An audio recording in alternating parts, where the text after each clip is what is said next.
in Salisbury. Now there is going to be some audience interaction today. I'm going to keep you, hopefully, get you warmed up. So, has anyone in this room today had a conversation that could either help their business, directly or indirectly, or vice versa with the person you spoke to? Can I get a show of hands? It should be everyone, it's a networking meeting. Good. In the last 24 hours, has anyone listened to the radio, listened to a podcast? Again, show of hands. Good. What about video? Social media? TV? You. Me? Yeah. It's a little bit worrying if it's me. Okay, me. That's a new one. Haven't had that one in a while. Thank you very much. So, everything that I've just discussed is a time for you to either have marketed yourself or be marketed to, right? Now, the start of this talk was the fundamentals of marketing. So that bit's done. But it does get a bit more complicated, because how do you then do that, right? So what I discussed there and what I alluded to was either something you tried a lot of time to do, e.g. having lots of conversations, right? So one-to-ones, networking, etc. They're great. You should look to do those too. The reason why content is so powerful, and the reason why I focus a lot of my work on talking about content, is it's the best way to scale what you're doing. And I'll give you some legitimate figures from what myself and David have just done in the last 9 days, leveraging Facebook Reels a little bit later on, right? Which is actually really exciting and a golden opportunity right now that if you wait, it won't exist. And I'll explain why when I get there. But initially, for those who don't know, who do we help? Specifically, we help business owners who are looking to either get into the idea of marketing and understand what it is, but then also know how to scale it. So you might be doing something like this and we can come and capture it for you. You might want to do some testimonial-based pieces with your clients. You also might be in a position where you have some sales terminology that's kind of challenging to understand for your clients. We can help break those down into either usable chunks for social media or larger videos that are either for promotional purposes on your website or to sit there as a little, here's a bit of information to nurture that client for you. So that's more about what we do. But as I said, as I alluded to before, why content specifically? It's a time saver in respect to you invest time once and then you can continue to reuse that content. But also something which we've kind of already alluded to with me, and the reason why I post so much content is it keeps you front of mind, right? So everyone in this room has a specific service or a product that they do, right? What ends up happening is when I need that service or product, the person I last had a touch point with, so whether that's a piece of content, a conversation, a message, a call, etc., these are all touch points. They're going to be, oh yeah, I need to use content for video. Oh yeah, I need to go to this person for this. Oh, I need to go for that. And that's what marketing, when it's done effectively and when it's done in a conjoined way, can actually do for you. Because there's the first stage, which is like, let's get people to the point of trust where they actually want to work with me, right? I would argue half of this room is probably at the point where they're like, cool, Colin, love what you do. Probably trust me enough to actually work with me. But do you want to do video yet? Maybe not. So what ends up happening is you've got to get them to that point as quickly as possible so that then you can stay in their peripheral vision. So then when they do need what you offer, yes, I need to talk to that person. Where do you go to your coffee shop in the morning, right? A video that went did pretty well last week was a video of me talking about why I go to Sonder and Henderson's, right? It's very simple. They rarely have a queue. The product is good. I know the coffee's going to be good. And they're going to treat me as a human being and they're going to respect my time. And as someone who's very busy, as everyone in this room will be, you know that the time is the thing you actually care about. You don't really mind how much it costs, within reason, of course. But when you've created this content, where do we think the best place is to post it? What do we think? Anyone got any ideas? Okay, where's that then, Spen? Social media. Okay. A specific platform, if you could only choose one? No, I don't know. What do we think? You got Facebook so far? TikTok? Okay, yeah, okay. So it kind of depends. Firstly, what is the strategy that you want to use? So what is the job of that piece of content? Is it to say, hey, look at me? Or is it actually to do something more valuable, like I'm going to educate you on what I do, right? Now they can kind of do both at the same time, but what's the core reason behind why? Some figures for you, and these are updated as of this morning. Facebook has monthly users of 2.9 billion monthly users. Okay, on Facebook. To give you some context, current world population is 7.8. YouTube, which has just taken the second spot, is now 2.2 billion. Instagram with 1.4 billion, and our friend TikTok with 1 billion. So there's lots of people looking at lots of stuff on their phones, basically. This is kind of the conversation that I have a lot with traditional marketing agencies around TV commercials, right? Really quickly, if you're watching the telly and the commercials come on, what do you do? Okay, either fast forward, yeah. If it's live telly and you can't fast forward, what do? Go make a cup of tea, okay. There you go. Go put your phone up. So the attention has gone from, let's watch commercials on telly, unless you're at the Super Bowl, by the way. Super Bowl's a very interesting conversation all among itself, because that's when you actually want to watch you will actually watch the commercials on Super Bowl. But that's just a culture-related thing in America. That's not really anything else. And that's the outcropper here. What most people will do, second commercials come on, right, what's on TikTok? What's on Facebook? What's on Instagram? So that's where our attention goes. So would you rather be on the screen that's not been looked at or the screen that's been looked at? But why does video specifically work so well? Why do we think? Moving pictures, yeah? Okay, but you could make the argument that photos have the same as sound. Okay, but I think the last figures, if I'm correct, is about 92% of people watched stuff muted. There's lots of reasons behind that, most of which is social reasons. So people are on their phone right now, which is very rude, by the way, right? They wouldn't want the sound to play out because they were in an environment where they wouldn't want to hear that video play, right? So the real reason we've kind of alluded to a little bit is it's the quickest way to build trust with someone, right?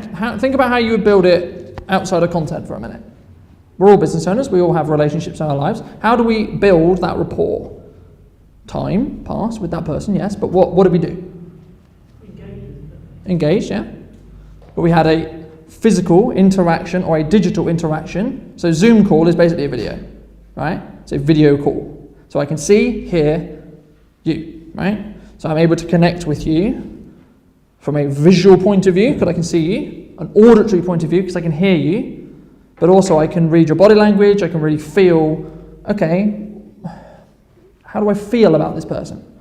And that's the important bit, because how we make our customer feel is actually what matters, because that's what's going to mean the difference between they make a decision to work with me or work with someone else. Now, do we want to market to everyone, do you think? I've just said there's 7.9 billion people in the world. Do we want to market to all of those? No. Thank you, David. The reason why you don't is because personality-wise, you're not going to connect with them. Also, they might not want what you have to offer as well, right? But this is why you need to understand the fundamentals of what you're going to create content around, and also be okay with the fact if people don't like it. Because if people don't like it, they're not your tribe, they're not your people, right? I get people all the time, some of you watch my content, as I've found out, gulp, right? Thank you, by the way. And I swear in my content, right? And sometimes that's a big deal for people, right? But that's part of my personality. I'm going to swear in person, I'm going to swear in set, so I'm not going to try and change myself, because it will change and it will feel weird, right? If you go from someone who's swearing on video to someone who's slightly more politically correct, perhaps, when in person, it's going to be a bit disingenuous. It's about owning who you are, coming across as your authentic self, and being okay with the fact that you're going to go, don't like that person, but that's cool, because they're not your people. Right? So just focus on those people you can connect with and those people you can help. It's the same with hate comments. Right? One of the main questions I get about content online is, Colin, what if I get a hate comment? Okay. What if you do get a hate comment? What actually happens to you if you get a hate comment? Well, you look at it, and great, fantastic, thank you very much. Yeah. Nothing actually changes to you personally, right? Your mindset on how you deal with that hate comment is what you need to think about. So think about the person who's made the hate comment. They've gone through their day, they've stumbled upon one of your pieces of content online, and they've gone, I'm going to use this person to shout at because I'm annoyed. Okay, but what does that say about you? Nothing, right? So actually you can then answer in compassion. You can be like, hey, you all right? What's going on? Right? Or If it's really bad, just remove it. Just don't give it your attention, right? So much of the time, what marketers want is your attention, right? What every business wants, but especially in the marketing world, we want your attention, right? I have all of your attention now looking at me, right? Most people will be, oh, scary. That's a mindset thing as well. But where it comes from is the fear of judgment of someone else. But when you understand that actually you're only looking to talk to 5-10% of people, of your actual core audience that are actually going to be the ones that purchase from you, you don't really mind if you annoy 10%. You're not really annoying them. They're just like, yeah, Cotton's content's not for me. Fabulous. Go find someone who can serve you better, right? It's they're a better solution, not I'm going to lose for that person, right? But we can't talk about video without talking about short form video, right? Now, where did short form come from? Short form came from the rise of TikTok, which is a interesting algorithmic change because traditionally Instagram, Facebook, etc. were social graphs. E.g., David follows me, so David is going to get shown my content. Fantastic, thank you for following David, right? But TikTok was the one that popularized it. It wasn't the first person to do it, but the one that popularized it was known as an interest graph. So it's taken from a social graph to an interest graph. Now, an interest graph is, I like cats, so I'm going to be showing cats. Fantastic. People say to me all the time, Colin, I don't know what's on my TikTok. Okay, manually search something that you want to see on your TikTok, watch 3 or 4 videos in full, close the app, reopen it. You'll be scared by how your algorithm changes. Now, this caused a very interesting reality to happen for all of the other players in this industry. So the YouTubes of the world, the Facebooks of the world, the Instagrams of the world. Because they went, we were the kings for a long time, and this, not going to get into the politics, Chinese company has just taken all our attention. Potentially all our data as well, but that's a separate conversation entirely. That's a problem when you're the advertising kings of the world, Google, Meta, for example. What do? Well, we could do that. Oh, I know what we'll do. Copy, paste. Thanks. This is what they did. This is where the advent of YouTube Shorts came in. This is where Facebook Reels came in. This is where Instagram Reels came in. This is where any other form of vertical video that fits in a phone comes in. As some of you may know, myself and David have just launched a new business as of 9 days ago. The reason why it's relevant to this conversation is the figures I'm about to explain. The strategy we use for that is something that I've also emulated on Brunton Media, and that's probably why you've probably seen it, and you'll understand really why you've probably seen it in a moment. These figures are as of this morning in regards to the last 28 days. For the second business, it's only 9 days because it didn't exist for 28 days. Monthly reach on people for Brunton Media at the moment is just under 17,000 people as of right now. And I'm not posting any more content today. I haven't posted anything on Brunton Media today, right? So I'm hitting 17,000 different people, and the post interaction on that is about 50%. So about 50% of that are actually interacting with it. But in regards to people who are seeing me and my content in the last 28 days, it's 17,000. Now, something I'm quite proud of is the fact that in 8 days, on the second business, we've got 7,500 people. The reason why we've got that is because of a very simple supply and demand curve when it comes to content. At the moment on Facebook, there is a huge amount of attention being poured into short form video because of the rise of TikTok, because of the rise of YouTube Shorts, etc. But there isn't enough content being created in the short form principle. So when you have a scenario like this, there is a massive opportunity, and this is what I'm saying, if you wait 6 months, it won't exist. What happens here is if you're the person filling the feed, creating content for the feed, and this could be literally something you all do after this, pick up your phone, talk about what you do for 1 minute, and put it as a Facebook reel, right? You don't have to do it professionally, just create it as a reel. So it goes into the reel algorithm. Do that consistently. So we're posting 3 times a day at the moment. Do that consistently, and it will build up, it will ramp up. What people normally get disheartened by is they start it, they do one and go, it didn't work. But the problem is, that never worked anyway. Doing one thing once never worked. Most of the people in the room have been to, how many networking events would you say across your career? Thousands, right? So you're not going to gauge whether networking works on one, are you? You're not going to go, oh, I've been to one, oh, networking can't work. Same with content. We're not in 2012 anymore. 2012 traditionally was, you could do a promotional video and it prints your money, quite literally, because it was the new shiny thing. What I'm telling you right now is short form is the new shiny promotional video. But you have to think about it in a short form way, not a this is a one channel, sits on the website, does the job you need to do. This is we're going to dominate the attention through volume and what value and what you say more than it looks shiny. Look shiny is important if you sell it like I do, right? If you don't sell it, it doesn't matter. And actually, I'm having to fight the algorithm in some respects because I professionally edit and produce all my own content. If you actually look into the details of the algorithm, when you can, TikTok and Instagram prefer you to create in-app edited videos, which means you've created it on your phone, you've edited it inside the app itself, and then you posted it. There is an actual algorithm knock-on effect to doing that. So you can actually outpace me. Because I don't do that. I post-edit it, take the file onto my phone and directly post it into the platform. So I'm not actually doing any editing in the app. So all the app's going to see is a video has come from his camera roll into the app. I'm not going to get penalized for doing that, but I'm not going to get the boost. What I'm talking to you about is how to get the boost by using your phone.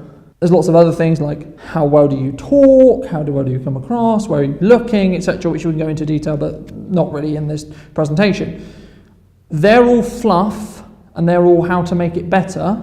At the end of the day, what you say and the value that you add to your clients, which is what you need to think about when you're creating content, is what makes the actual value difference to the market. And when you articulate it, think about it as I'm telling an alien, a 5-year-old, or my best friend who has no idea what I do. So no jargon, nothing complicated. And this is a really good exercise if you want to get started in video, because I know a couple of you are like terrified with the idea. Just start by creating 5 videos that you're not going to do anything with outside of you're going to create them. You don't have to talk about anything related to business. You don't have to talk about anything at all. All you have to do is just talk to a camera. That's the only objective for those 5, right? Which is, hello, my day was this, I did this, I had this for breakfast, the sun was out today, it's great, fantastic, there's number 1 done, right? Same again the following day, same again the following day, same again the following day. Do that for 5 to 10, see how you feel. Then think, okay, what key takeaway, what key thing happened in my business today that if I was telling my best friend, they would see value in? Now, this is the thing about value, right? It's subjective, so take it with a grain of salt. But when you start creating content, you just have to put stuff out there to see what happens, right? Because you've got no data. Then you can see what works. Because once you've got the data, you can then start analysing the data and go, right, what does my audience care about? Oh, this one got 4,000 views, this one got 4. Okay, what is it about the 4,000 view video that is important, right? What is it about that video that's different than the one that got 4? Is it how I came across? Is it what I talked about? Okay, then test it. So do another video on the same topic, see how it does, etc. Right? And the final thing I'll say on pain point specifically, because that's what I'm talking about here, actually ask your client. You want to know what to create? Use a networking meeting, use one-to-ones, use conversations you'll have with your colleagues to say, well, what's our issues? If you have a larger sales team, ask what your customers have issues with, and then create the solutions through content. Because then that positions you as the expert, and then you'll be front of mind, then I've built credibility, then I've built trust with you, and then when I need whatever it is that you're going to sell me, I'm more likely to go, yes! Because sales is only hard when your marketing sucks. To be honest, it is. If your marketing's good, you don't really have to do much selling, because you've made all the promises, and then you've followed through with the results, as in they can physically see it. So the conversation is just, how do we do this for you, right? So short form kind of leans into the attention span of a human, right? Because it's short. But what do we think the attention span actually is, the average attention span, in seconds? What do we think? 30. Well, not quite 4. Okay. To give you some context, a goldfish is 9. So smarter or dumber? In 2000, it was 12 seconds. The US study found, where I got these figures from. I checked this morning, so I'm going to update the cue card. The cue card says 2015. It's the same at the moment, 8.2. So we're just stupider than a goldfish. Sorry, guys. Getting outpaced by a goldfish. So I'm going to leave you with something which comes from investing, but is actually really important when you do content. And it's the reason why I got the numbers and we got the numbers with the second business that we did. And that's why I'm saying if you're consistent, it will compound. The art of compounding works if you work for an entire calendar year, so a year from today, and you make 1% improvement a day, you'll be 37 times better than you were today next year. Thank you very much for listening. So let me tell you a very simple principle to start creating videos. It's called the 5-second rule. Mel Robbins came up with this concept called the 5-second rule. Our brain is designed to keep us alive. It only knows how to do that if it has evidence. So why are we scared of creating videos, being public speaking, talking to someone we like, especially when they're not with us, etc., asking out a date, etc.? Because we don't have evidence to know that we don't die. From a simple tribal point of view, that's what your brain's doing. It's going, this thing, I don't know if it doesn't kill me. Because if we go back to tribal times, going into a wood could kill you. Doing something outside of your comfort zone could mean you got eaten by a saber-toothed tiger. Or murdered by another tribe. Or, in this case perhaps, killed by Casper. I don't think Casper would do it, but anyway. So how did Mel Robbins help her clients get to the point where they could do anything? It's very simple. Do it within 5 seconds. As in, I'm going to create a video, press, right, I'm recording the video. Because what happens is, your brain doesn't have the chance for its survivalistic instinct to kick in. And go, why are we doing this? This is a bad idea. It doesn't have the chance. Because you're just acting. If you want to jump in a cold shower, you want to have a cold shower, or you happen to be having a cold shower, don't sit there and go, I'm going to have a cold shower. Because then your brain's going to go, but it's going to be cold, it's going to be uncomfortable, I'm not going to like it, I'm going to hyperventilate. Just go into the shower. Now, it's not going to stop the shock that happens, and that's a different conversation, right? So with the cold shower example, getting you in the shower will work in under 5 seconds. That's why podcasting is so powerful, because you're in the position where you're not thinking about creating content. The reason why I love doing these is I don't think about creating content, but I'm creating content. Some of the best content I come up with is just when I'm trying to add value. Yeah, sure. I'm not sitting here going, what can I say that would be good for Instagram? It might be really bad for Instagram. I have no idea. I have no idea. But I'm focused on, it's just a focus point. That's what I'm saying, where focus is really important. Creating pillars of content where you can be in the position where you're just having a natural conversation. If you can edit that so you take out a certain chunk, that might be the perfect answer that one person needs at the time to buy from you. And they may go, that's the only hurdle I had. Can I have some life insurance, please? Crazier things have happened. Yeah, sure. You know, but if you don't create habits within your life to and this is another part of creating content that I haven't even discussed yet. What we're talking about here is creating content. The other part of doing content is documenting it. What I'm doing here is documenting it. I'm focused on adding value to you. I'm not thinking about what do I say to the camera. It's just by proxy that we're filming it. Because I know it's probably going to be quite likely that I come across certain sections. I can already tell you the bit where I'm going creator or consumer here is probably going to do quite well. Because it's very visual and it's me dancing backwards and forwards and I'm giving you a very visual difference. And that's why I moved. Because did you notice earlier when I was talking about creators, I was stood here, and when I was talking about consuming, I took here. Because you're naturally going to say, okay, well, consuming's here, creating's into there. And this is what I mean about creating visual difference sometimes. But that's when you're starting to optimize what you're doing. The stage you guys are at is, let's get started. So that's a great segue to, let's get started. I will. I mean, I was kind of enjoying, I was enjoying how cool it was, but it's fine. We'll go back to boiling and it being really good and crispy for the audio. I'll do it for the content, it's fine. Have I pressed it right? Have I done it right? No, it's a bit funny. Thomas was like, do you want to part up? No Wi-Fi, aircon, content. I know. Sometimes I think I've switched it off and I go to leave and I'm like, it's not going. I just think it's Casper pressing the button. Do you have to pay for electricity there? In addition, I was just going to say, because you're internet, they can't find the...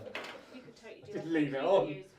And they'll go, it's really, the electricity, I was like, well, if you've got some Wi-Fi, maybe I can turn it off. So, in the pages in front of you, you have your script. But that's not what it is. It's a guidance for the video you're about to create. Now, what everyone just did in their head, and some people did in person, was, oh shit, right? Whether you agree that with me or not, doesn't matter, that's what you did. So let me tell you a very simple principle to start creating videos. It's called the 5-second rule. Mel Robbins came up with this concept called the 5-second rule. Our brain is designed to keep us alive, okay? It only knows how to do that if it has evidence, right? So why are we scared of creating videos, being public speaking, talking to someone we like, especially when they're not with us, etc., asking out a date, etc.? Because we don't have evidence to know that we don't die. From a simple tribal point of view, that's what your brain's doing. It's going, this thing, I don't know if it doesn't kill me. Because if we go back to tribal times, going into a wood could kill you, right?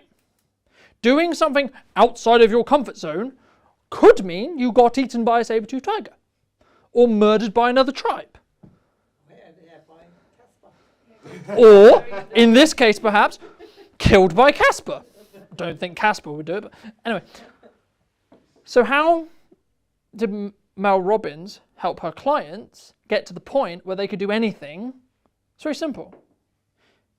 Do it within 5 seconds. As in, I'm going to create a video, press, right, I'm recording the video. Because what happens is, your brain doesn't have the chance for its survivalistic instinct to kick in. And go, why are we doing this? This is a bad idea. It doesn't have the chance. Because you're just acting. Right? If you want to jump in a cold shower, you want to have a cold shower, or you happen to be having a cold shower, don't sit there and go, I'm going to have a cold shower. Because then your brain's going to go, but it's going to be cold, it's going to be uncomfortable, I'm not going to like it, I'm going to hyperventilate. Just go into the shower. That doesn't work. I did it the other day. I had a power cut and I was like, I need to shower, I've got to go in the shower. And I just went in there and I nearly died. Now, it's not going to stop the shock that happens, and that's a different conversation, right? So with the cold shower example, getting you in the shower will work in under 5 seconds. You're in the shower. Then you have to control your breath. Why didn't you do that? Because what happens when we have really cold showers is we go, Yeah. right? What you should, and the same happens when we're nervous, the same happens when we're concerned, the same happens when, we get butterflies. The physiological response to being excited and nervous are identical, right? What actually happens to your body is the same, right? So there's 2 ways to fix this. Number 1, whenever you feel nervous, just think you're excited, because your body's not going to be able to tell the difference, because it's literally not. The physiological response is the same, right? Having butterflies, sweaty palms, etc. It is, I can recommend a book for Dare for that. Right? Yeah. But also, I've been teaching clients recently the pause technique when it comes to delivering. The issue with some starting videos, and you've all probably consumed it and had it, is you go, right? The way to get around that is really simple. When you deliver a point, breathe in, then deliver your next point. The reason why you fill the gap is because you're nervous and concerned and you're not confident enough to go, I don't care if there's a silence. One of the most powerful techniques I learned when speaking was you don't need to speak like this and you don't need to speak really, really fast. You don't have to deliver at the same speed, tone, and it actually doesn't matter if you stop. The only issue with stopping is if your mind and you go, shit, what am I going to say next? Shit, these people think I'm crap. Shit, what if I get it wrong? Key on that end one, who knows if you got it wrong? You don't know what I'm going to say next. How do you know it's not wrong? How do you know it's right? I don't even know what I'm going to say next. So it can't be wrong or right. And that's why I said to you earlier, it can't be wrong. The only reason why it's wrong is because you've told yourself it's wrong. No. I said to the ladies before we started, this workshop will probably be quite different to the first one. That's why I think it's valuable doing it over and over and over again. The fundamentals and how I planned it is the same. What I go into detail on, how I articulate it, very different. Because I'm not scripting it and I'm not worrying about, is it wrong? All I'm focusing on is, Okay, this is the concern, this is the problem. How would I tackle that if I was helping a client or if I was trying to do it myself? So, what I want you to do now is the scary bit, right? Within 5 seconds, pick up your phone, open your phone, and start recording a video. If you'd feel more comfortable, you can use outside, but it is going to introduce a very different conversation because of lighting differences, which is going to make the job harder. If you want to do that, feel free. But the goal of doing this is to just get into the habit of starting to create. Don't worry about what you wrote down yet. Don't worry about any of that. All you're going to do, pick up your phone, tell it something. Start talking, say about your cats, your dogs, your day, your breakfast, your dinner, what you're planning to do when you get home tonight, what you've got going on next week, what you're really excited about, what you're worried about, what you're concerned about. It might be the video that you create. The point of this is to get you into the habit of doing it. But you have to do it within 5 seconds of making the decision. Because if you don't, your survivalistic brain will kick in and go, this is a bad idea. Mine's saying that already. Because you've waited longer than 5 seconds. Just act. Because I find it more nerve-wracking with the people here than I do. Even though we're all talking about Feel free to go see Casper if you wish. Yeah. JFDI. just are we not going to do this together when we do it? I think it'd be practice for us. I think what you should do is both create separate videos around the same topic, and then what we'll do is we'll review them as consumers. Yeah, which one's better? Yeah, no, that'll be fun. That'll be fun. So both create different videos, because then what you can do is you can actually cross-reference and say, actually, I like what you did here. I like what you didn't do here. Oh my god, I don't know how you guys review it. It's not about that yet. We just got to do any kind of. It's just starting, talking about the day, talking about your dog, talk about your family, talk about what you're doing at the weekend. I want to do my question. If it's easier, do the question. Out here. I'll do my question, I might answer. Right. The point is to start doing it. Yeah. If it's easier to talk about the question, then talk about the question. If it's easier talking about what you did at the weekend, talk about what you did at the weekend. This week, this month, whatever, it doesn't matter. Sure.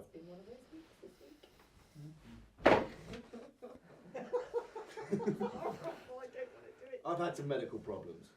Can I get cover? Well, the simple answer is yes, of course you can get cover. Medical insurance will cover just about anybody. So give me a shout. I don't know. That wasn't hard, was it? No. That was really good. That was excellent. Right, and the key point about doing this in a group, as why Galen didn't want to do it in here, is because what's going to happen in your own head is you're going to go, what, everyone else is going to judge me. The thing you need to remember here right now is this is a safe space to not be judged on how bad this video is. Oh, my level of narcissism is fine with this. I think they're all judging me, and I'm amazing. So literally just get over the hurdle of doing it. But literally just do it. No, again, you're thinking, just do it. I did do it last time, and this time Okay, it's because Galen ran away. Nikki, Yeah. breathe in, breathe out, then do it. No, I can't. Not I won't really even look at you. watching. I won't even look at you. I'll turn my back. Just do their own thing. Everybody just do their own thing. Because I don't have anything to say and I can't think of any words. What's your favourite activity to do? Watching Formula 1. There you go, talk about Formula 1. I'm pretty sure she can do that very well. Talk about Formula 1. And talk about Formula 1 as if you're telling a friend. Have you done it? Oh, do we all get to watch it now? In a minute. So talk about Formula 1 for a minute. Okay, but it's doing it in a quiet room where everyone's like just. I'll tell you what, we'll do a game. Everyone who still needs to create a video, get ready. I'm going to count you in, all do it at the same time. Ready? Okay.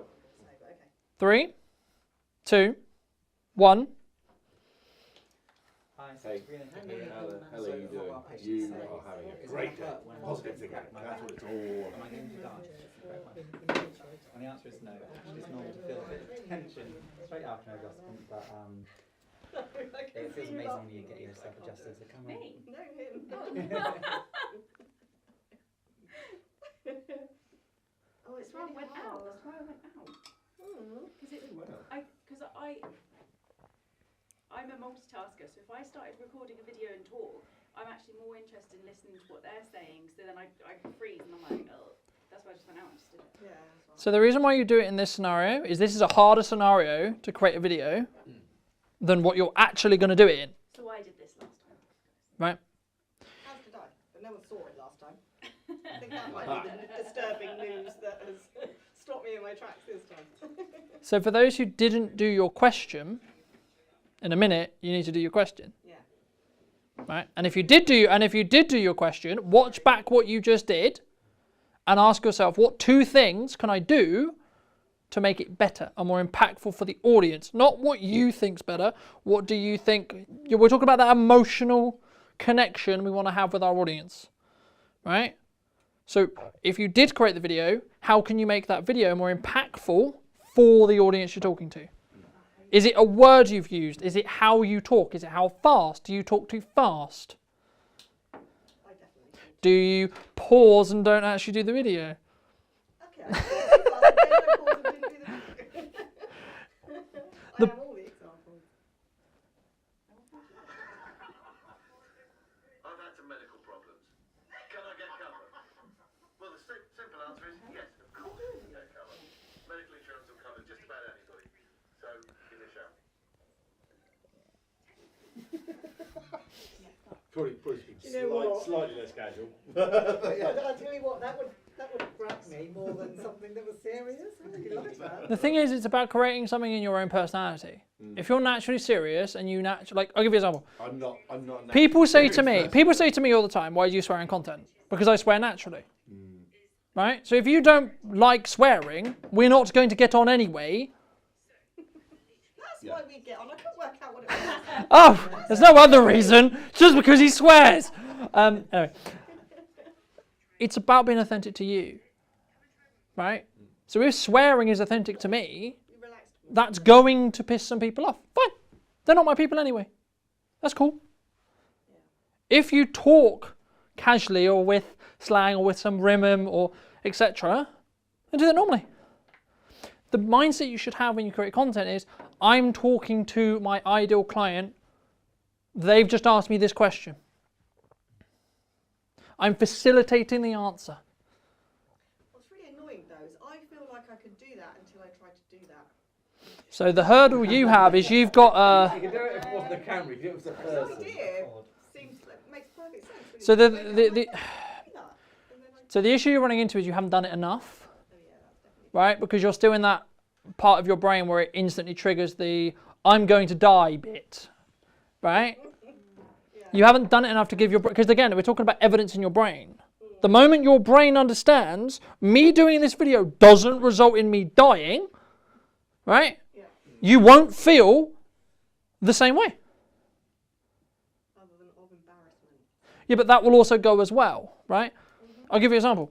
If you go back and watch my first talk from the year, you will tell that all it took was for me to do a few more. Because if you look at today and you look at then, you will see a drastic difference between the two. But the only way I knew for a fact, the only way I was going to get from here, where I was, don't know what I'm talking about, etc. And you guys might not think it's very bad. I look at it and go, right? So here is because I took step. What did I do wrong? What can I do better? Step. What can I do wrong? What did I do better? So on, so on. Till I got here. What am I going to do after this? One of the benefits of recording whatever you do is I can now sit back and analyze what I did. I go, okay, so to move here, what do I need to do? This is how you can aggressively get better at something, because you just force yourself. There's a level of just you have to force yourself to do it. Yes, it's uncomfortable. Yes, it's awkward. Yes, you're going to giggle. Yes, you're going to be embarrassed. Fine. But embrace that. Make that part of the fun of doing it. Open the video, go, well, this is embarrassing, isn't it? But I think it's really important that you should know. Right? Make it part of the character. Right? Everyone has a persona when they talk to a certain set of people. Right? Whether you realize it or not, you do. The same is true when you create content. My content personality is just a energized version of me. Right? I'm already an energized, people who know me know I'm already energized already. But I just put it a little bit further up when I'm on content because that's my style of creating content. It's not about emulating my style, it's about finding your own. The only way you're going to find your own is through trial and error. In the same way, when I was going from here to here, I had to make a shit ton of mistakes to get to here. I didn't just suddenly go, done one talk, I'm fucking amazing. Right? Because I had to fall and trip and fall and trip and fall and trip. And I had to take the feedback on board. Some of which I took on board, some of which I didn't. And the reason behind that is because I went, if I turn into this person that this piece of feedback is going to turn me into, is that authentic? Some of it wasn't. So I went, okay, I'm going to disregard that. It's still valid feedback, but it's not the person I want to become. Right? But the bits I went, actually, that's a really good idea. Right? Oh, that's actually really cool. Right? Like, I haven't even opened up some of the ideas I've got from giving talks. Right? Right? Because they're still planned for next year and I haven't had the time or resources to do them yet. But some of the plans is hilarious. And they come from the skills I've learned from talking like this. And this is what I'm saying, it's a constant evolving cycle. But what happened, and the reason why confidence is so important, is the more you do it, the more confident you'll have when you do something base level again. Right? So if you're used to doing it on a video, when you have a conversation, you'll become so much more confident in your beam. Because you've just done something a lot harder.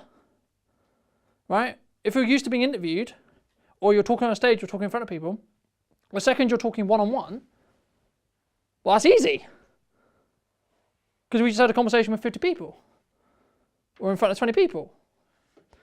So again, it's about building that progression path for you.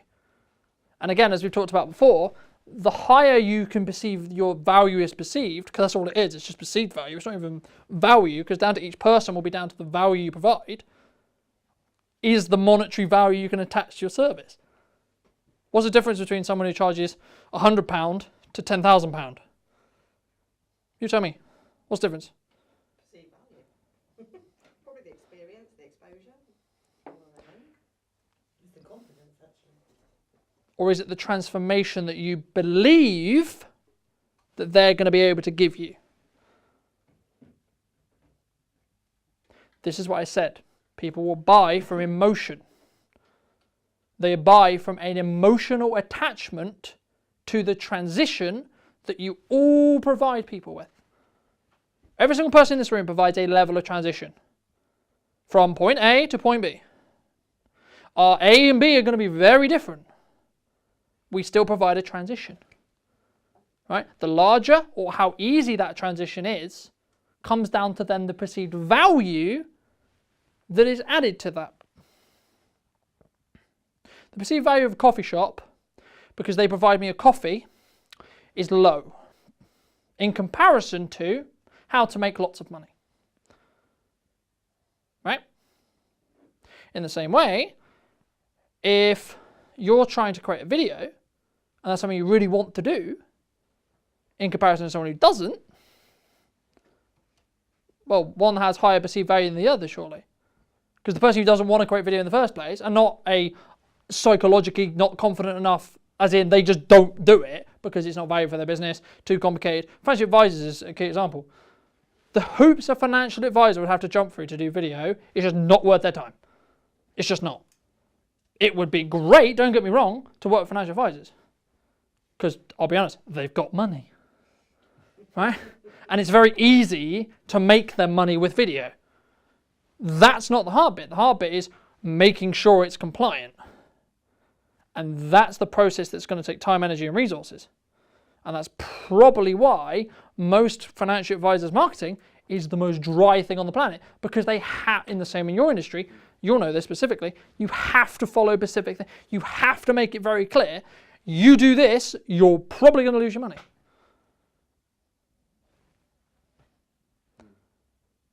It's not the same in any other industry. I put a paid advert out once and I had to put it through compliance. There was more disclaimer by double than there was of the advert. I was like, I can't put this out, this is ridiculous. And this is where industry specific is challenging, But if you're in an industry where you can create video, and I still believe you can create video, you just have to be more careful with how you do it. And you have to go through a more approval process, which means, in most cases, you should probably just batch record a load of stuff so you can send a load of shit to approval and then create some more stuff. Because then you've got a cycle, right? So for you specifically, it's send a load of shit to approval, create a load more. By the time something's come back from approval, you've got stuff to post. Then you can send the stuff you've just created while you're waiting on approvals to approve, and so on, right? And because then you can be so far ahead, it doesn't matter. Because then you can still be consistently posting, which is the point I made at the very beginning, which was be consistent. Once you've got this skill set, it's up to you how you use it. I'm not saying post every day. I'm saying post consistently on a schedule. That could be once a week, that could be once a month, that could be once a year. However, the more you post, the more chances that content is going to, one, go viral, or two, connect with the right person at the right time. The reason why my brand is perceived in the way it is because of how much content I have online. I have a huge archive of content that constantly talks to clients. Where do you put your content? On YouTube, or do you put it on Facebook? YouTube, Facebook, Instagram, TikTok, LinkedIn.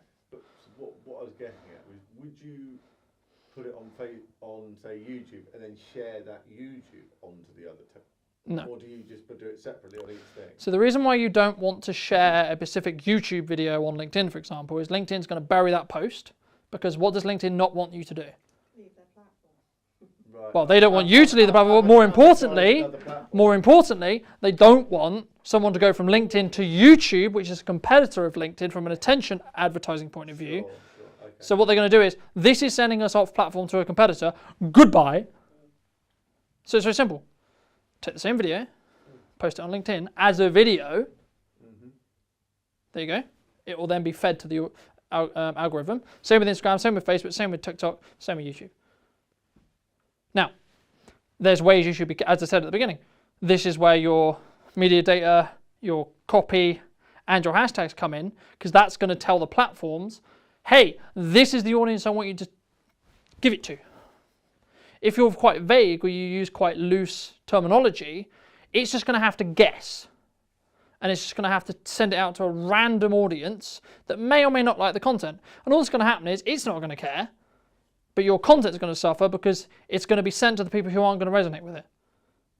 Which then by proxy isn't going to get watch time, likes, views, shares, which in turn means it's going to not go in high in the algorithm because the first audience is just going to go, right? So we're going to do the second practical exercises now. And it will quickly follow the third and the fourth. And there's a very specific reason why you sandwich it like that. Because it circumvents your brain getting in the way. So now, for those who haven't done the question, now is your time to do the question. For those who have done the question, now is the time to take some feedback that you've thought about and see either do it differently, try a different style, try something else, or just change a word. Then do this. Now, don't do anything and do the same thing again. Literally within a minute or within a second afterwards. So you finish one video, you do the next one. Then you watch both. And then you do the feedback process again, and then you do it one more time. Again, don't think about it, just do it. When you feel you're ready, just do it. If you want to go out the room, go out the room. Everyone leaves the room. I am going to go stand and hold it. It's just other people's faces and a distraction. Or something like that.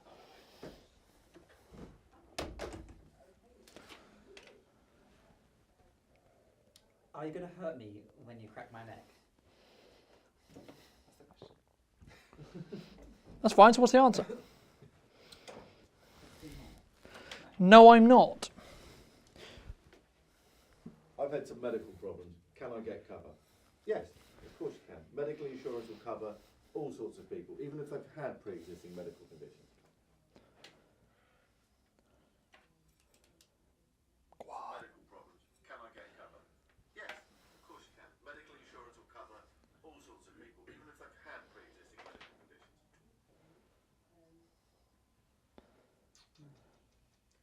Be sure to talk to me. Yeah. But ensure. Yes. I mean, then you can start having fun with it, right? Yeah. Office setting. Do you think of what then?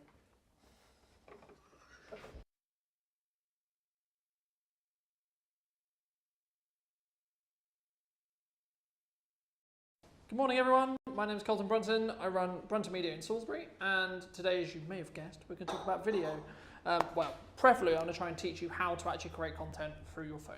But the first question I wanted to open with was just a quick introduction, so we can all get to know each other a little bit more. So I can, and also so for me, I can get to know the context of the business as well. So I can potentially give you some really good advice, very industry specific if I can.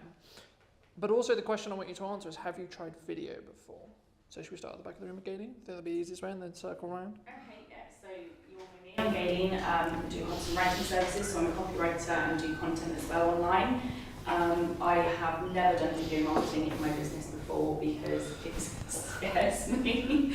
But obviously Instagram Reels are a huge thing right now and probably something I should be doing. And probably more videos of myself to really put a face to my business out there online. So that's me. Hi, I'm Nikki. You guys all know me already as well, but my other business is On Track Business Support, and I also don't do videos for the exact same reason. They scare me. Who would like to go? Sam? Yeah, I'm Sam. I am part of a family printing company. I haven't done video marketing, but I'm definitely keen to do it with all of the machinery that I've got. So Good, good, good. I am Fiona, I am a photographer Fantastic. and I have done video, do video potentially. I've taken to doing Instagram Reels, every other post on Instagram, but if I can avoid being in them I am. And I've started procrastinating about them, and which I do generally with social media. I kind of keep it up for a while and I think, oh, I don't want to do that, busy enough. And then so that's where I'm at the moment. I'm like, I need to do one because I can't post my other post until I've posted my reel, because otherwise my grid will live on. That's a separate conversation that we may or may not get into later on. Ryan, RPM balloting and detailing. So obviously quite a visual end product of what I do. I tend to use stills a lot. I have done some video before. I do have a YouTube channel, but I don't use it. I don't populate it. It's just kind of there to be part of all the social stuff that I've got. The videos that I have done tend to have been what I walk around to the cars, but I haven't really done it for a long time. Same as a lot of yourselves, I don't really flip the camera and be engaging with me and people buying into kind of the service that I deliver and who's delivering the service. It's more about the end product, the end result of what I do and what I do. So maybe I need to think about that a little bit more. Reels, yeah, I've not done them. I've used an app called Splice a couple of months ago to kind of come up with a video, but it wasn't very good, I don't think. So I need to improve on that and really sort of look at doing Reels and other ways, I suppose, to maximise video for a business. Fantastic. What about you both, ladies? I'm Shira, and I'm a wellbeing coach, and I also do aromatherapy, massage and things like that. I haven't had the confidence to do it. I have tried and done a few things and then deleted them. It just feels very false, stunted, not natural. So, yeah. Okay, fantastic. I'm Claire, I run Dorset Coast Royals, and I'm seeing more use of video in my industry area, and it, everything that everyone said already applies to me too. So. Fantastic. Okay, so the reason why I wanted to ask that is because I don't want to waste your time, right? So the crux of why you should use video, everyone's I think established on, is because we can have that personal connection without trading time, right? But the thing I'm going to really focus in on today is the confidence aspect of it, because it seems to be a really common trait among the group. There's a lot of mindset work that one needs to do if they're going to be on video, right? So a lot of the questions around how do I look, how do I sound, what am I going to talk about, can be really remedied by, number one, planning what you're going to do, right? That helps. I don't mean necessarily script the whole thing. I just mean come up with an idea. Right, so a live stream is a key example of this. traditionally a live stream was, right, we're going to press live. Okay, we're going to wait for some people to join.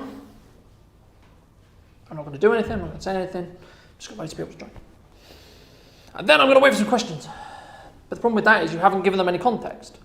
You haven't given them any content. You haven't delivered anything. So how can someone ask you a question? So one of the things you need to do in marketing is you need to firstly understand who you're trying to target, right? So what do you want to do from your marketing, right? In layman's terms, it's I want to get more work, or I want to get more awareness, or I want to get more knowledge around what I do, okay? Fantastic. But that's the really easy answer.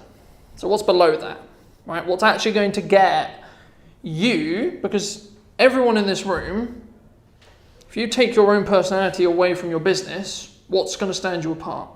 So not your personality, so it's not you, which at the moment we haven't shown from what it sounds like in the room. So why should I go to anyone in this room over going to someone who does exactly the same as you? What's the distinguishing factor that there isn't one at the moment technically, right? Because the reason why someone would choose going to me over going to someone else who does what I do is because they like my approach. Problem is, if I never show you my approach, you don't know what my approach is, so you can never be in the position where you either like it or don't. The thing is about target audiences is you need to choose, and it's like in life, etc., right? Like you personally aren't going to connect with everyone, but also in business, you don't want everyone.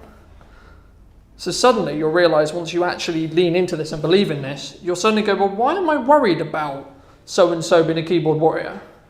Why am I worried about this person who's anonymous saying that my content's rubbish or not very valuable?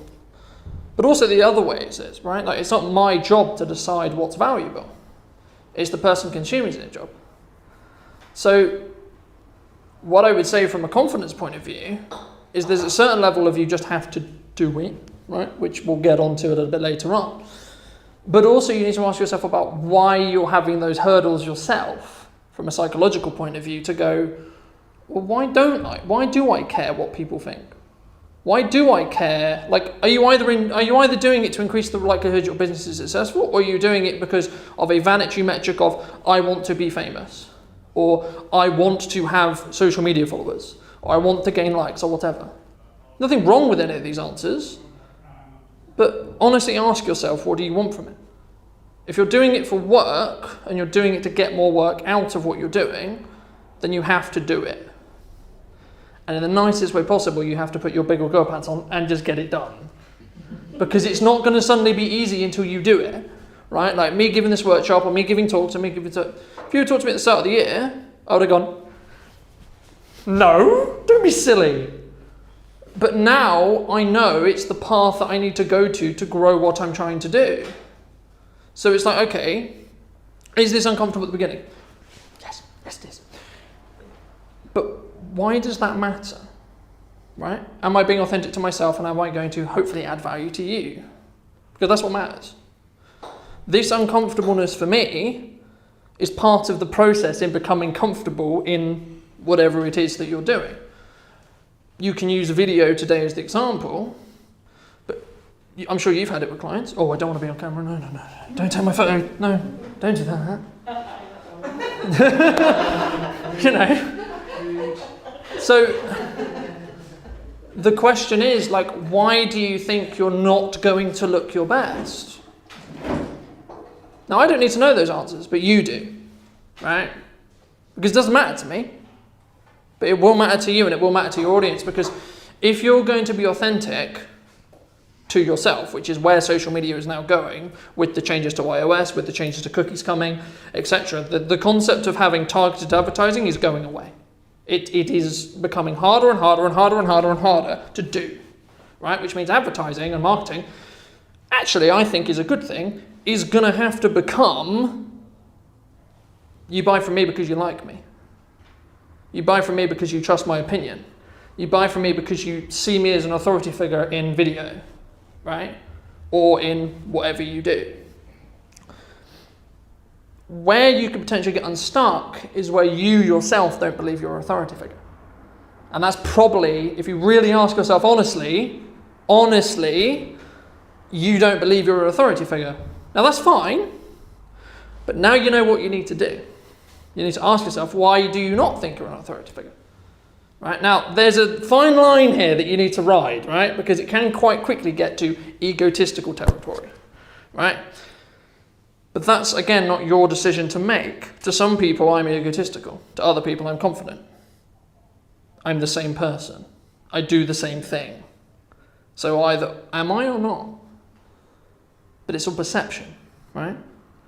So it's not, again, and hopefully the part of this talk that hopefully you'll enjoy and get from, is it's not your responsibility for people to either care or not. Create content that talks to the person you want to talk to, and by proxy you will alienate the person you don't want to talk to, but you need to be okay with that. Because otherwise you're just shouting into the void hoping someone listens, but you're actually not saying anything at all, because you don't have an opinion. And you're not saying, actually, no, this is why you need to do it this way, right? So I'll give you an example. I'll use your example with will writing. If I don't have a will, to you that's like, it's not great, it's not great. For me, I'm like, well, I'm still young. The likelihood I die is possible, yes. Impossible, no. Unlikely, yeah. So why should I have a will? But until I'm educated on like how me not having a will right now is a problem, then I don't know I don't need a will. Because you don't know what you don't know, right? It's the same with what you do, Gilly, right? If someone doesn't understand the value of SEO, or doesn't understand how you've written content, or even images, or even what I do, why do they not? They don't know they need to do video. They don't know they need photography. They don't know they need blog content. Like, if my car's, I'll use Ryan as an example. If my car is always dirty, I don't know what it's like clean, right? If I just wash it with a sponge, I don't know what it's like when it's been detailed. right? Like, so it's about, like, when you create content, it's about saying, hey, look, I want your attention over here because I'm trying to tell you something really important. It's not about, look at me, I'm amazing. I'm the vehicle to educate the client or the target market on whatever it is I do. Just so happens to be me doing it.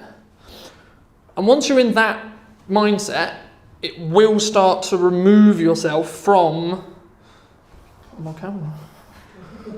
Oh, I don't like the way I look. Which is fine and is completely normal, right? But that isn't important. Like, and I hate to be brutal, but it doesn't matter. How you look doesn't matter.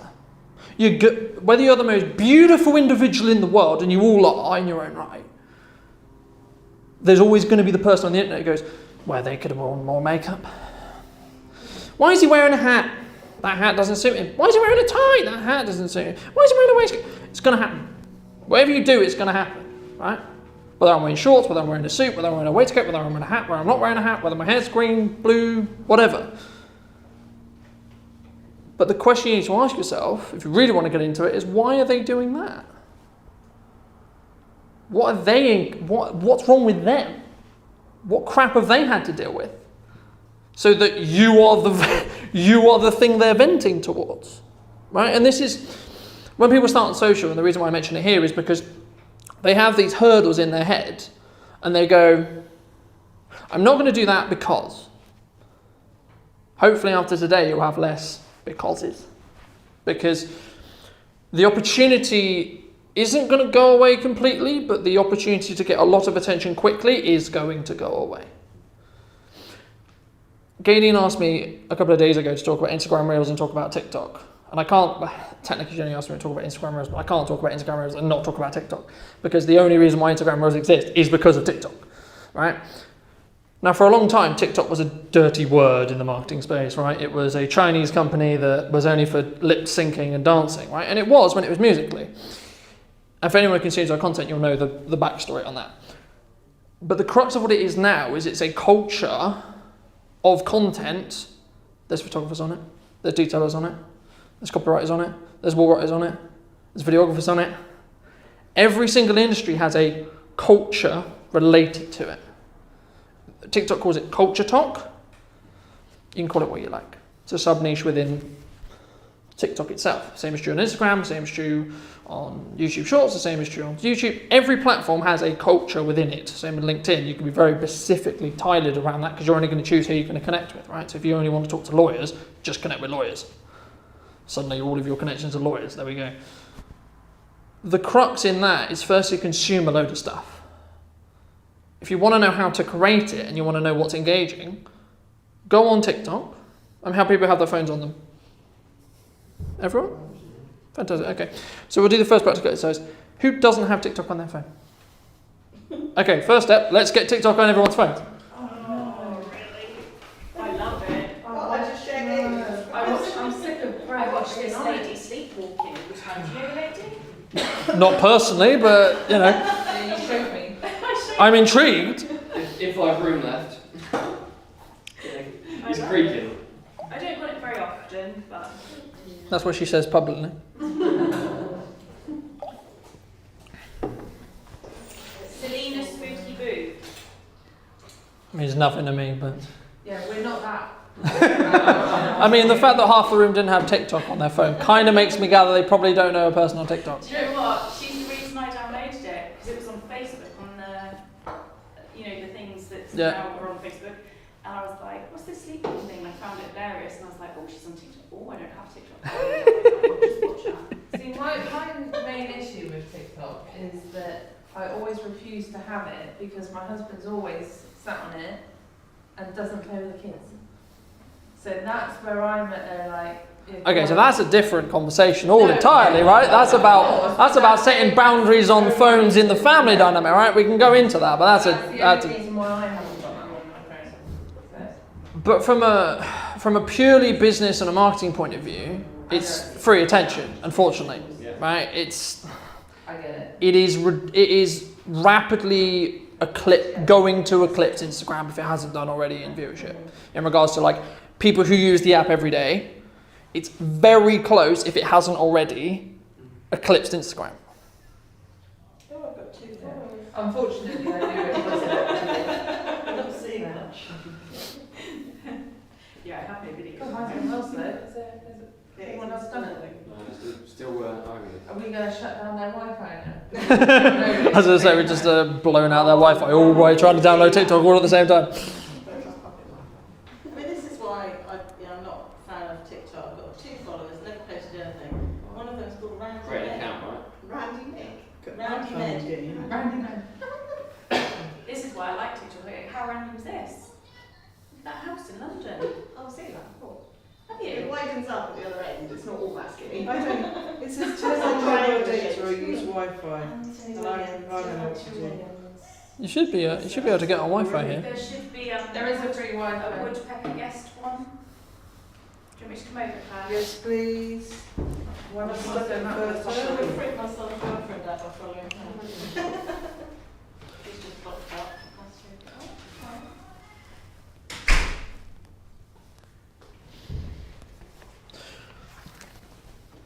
Interesting. We weren't expecting such a large part of the thing to be. It's just going to say, it's going to have a tick box. So just do the tick box and then click connect. Do you want me to? Are you on there? Oh, there it is, that's it, isn't it? Yeah, that's it. Someone's definitely on TikTok.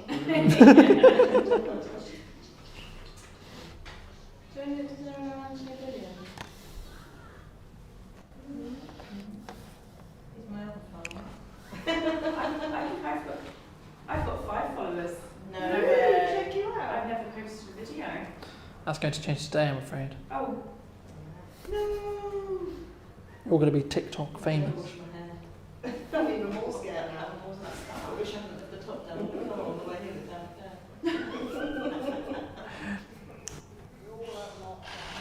You see, the things you're already worrying about before you've even got the content, right? So this is where you've got to start working on your mindset to go, actually, me having white hair or me having not perfect hair or me not having perfect this or perfect that doesn't matter. Because at the end of the day, the content that you're going to deliver is the bit that's important. Everything else is surface level rubbish. Right? Even where you're stood, excluding the stuff I'm going to go over later when we do the practical bit, and even that, some of it's even technically like if the audio's alright, you'll be alright. If you're a black square, it might be a little bit more challenging, but anyway. The crux of it is about getting into the habit of doing it and documenting what you're doing every day, right? A lot of it is about, sometimes we go, oh, I have no content because I haven't planned any. Why do you need to plan it? What happens in your day-to-day that you have a thought and go, this would be a really good idea of content? When you rewire your brain to go, I've got a thought, I'm going to bleh, but that's a video on your phone that you then use later, or directly onto TikTok, Instagram, Facebook, wherever else you're going to post it, then you can be in a position where you don't need to worry about where's my content coming from. Something that we do all the time is we try to document everything that I'm doing, whether it's a talk like this, or just in a meeting, or etc. Or if there's a specific thing that I'm like, actually that's a really good takeaway, let me write it down.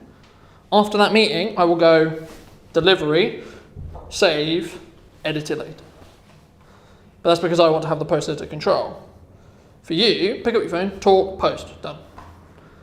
If you start doing that process, the idea of posting, by the time you're about a month in, will not be intimidating for you. Because it will just be part of your routine.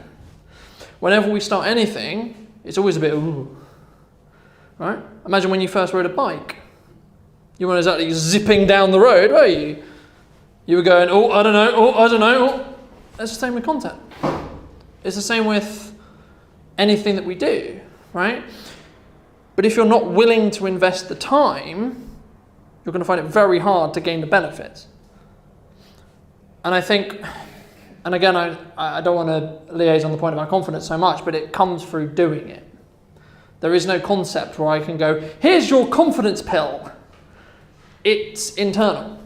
It's an internal dialogue thing. It's an internal psychological thing that's like, hey, I'm going to do this thing, and I actually genuinely don't care about the outcome.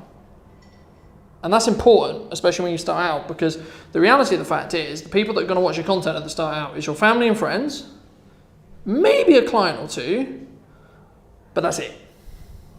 And that's the bit that worries me. It's like, I don't mind about people I don't know, or my clients. I'm talking to my clients who are very different to my family and friends.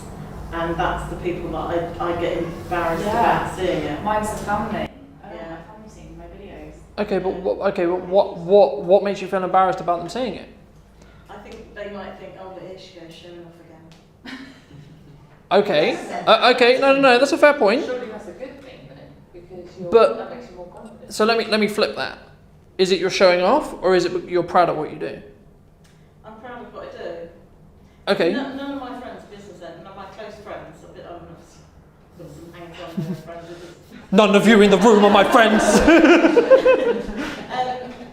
But none of my close friends that I know, just stop digging again. Anyway, none of my friends are business owners. That's second strike. So by the end of the workshop, half the room will be gone, right? Fair enough. And I don't think they get it. I think they go. So the question I would have is, do Really doesn't get it. they need to? Friends, it doesn't matter whether they get it or not. Is your friend are your friends going to pay you? No. Are your family going to pay you? No.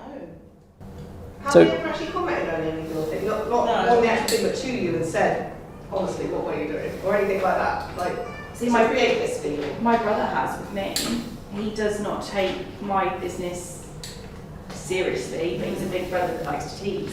And so I'm very aware that he could be viewing my video, and he will use that as his next. When I next see him and he next comes down to visit, that will be his next thing. Like when I start with networking, and it's like, oh, are you doing networking tonight? And then once he's literally gone on a blog post and typed a load of random words. And so that's. Now, I won't get into the family dynamic problem there, but the point I was going to make there is, why do you care that he's teasing you? Because, let me theorise an example for you, okay? You do this, your brother teases you for this, but you gain loads of work, Yeah. okay? Yeah. Or, you don't do this, and your brother teases you anyway? Yeah. About something else? Yeah. So, And you don't get so what's the What's the downside? Yeah, I might as well just do it. Yeah. He's a brother, that's his job. He's going to tease you no matter what. Yeah. At least you get a comeback with this. You can go, yes, but it earned me loads of money. So. Yeah. And especially if it earns you, like if it starts actually becoming a point where it's a genuine revenue stream for you in respect to like lead gen, and it's ridiculous amounts of lead gen, he will suddenly shut up, because if he realises that it's making you thousands of pounds, he'll go, fucking hell. Yeah. What the hell am I doing? Right? And it's all fun and games within reason, and that's why I opened the talk with either you're doing it for a legitimate business purpose or you're doing it because you want to. Neither of which are wrong, but just choose.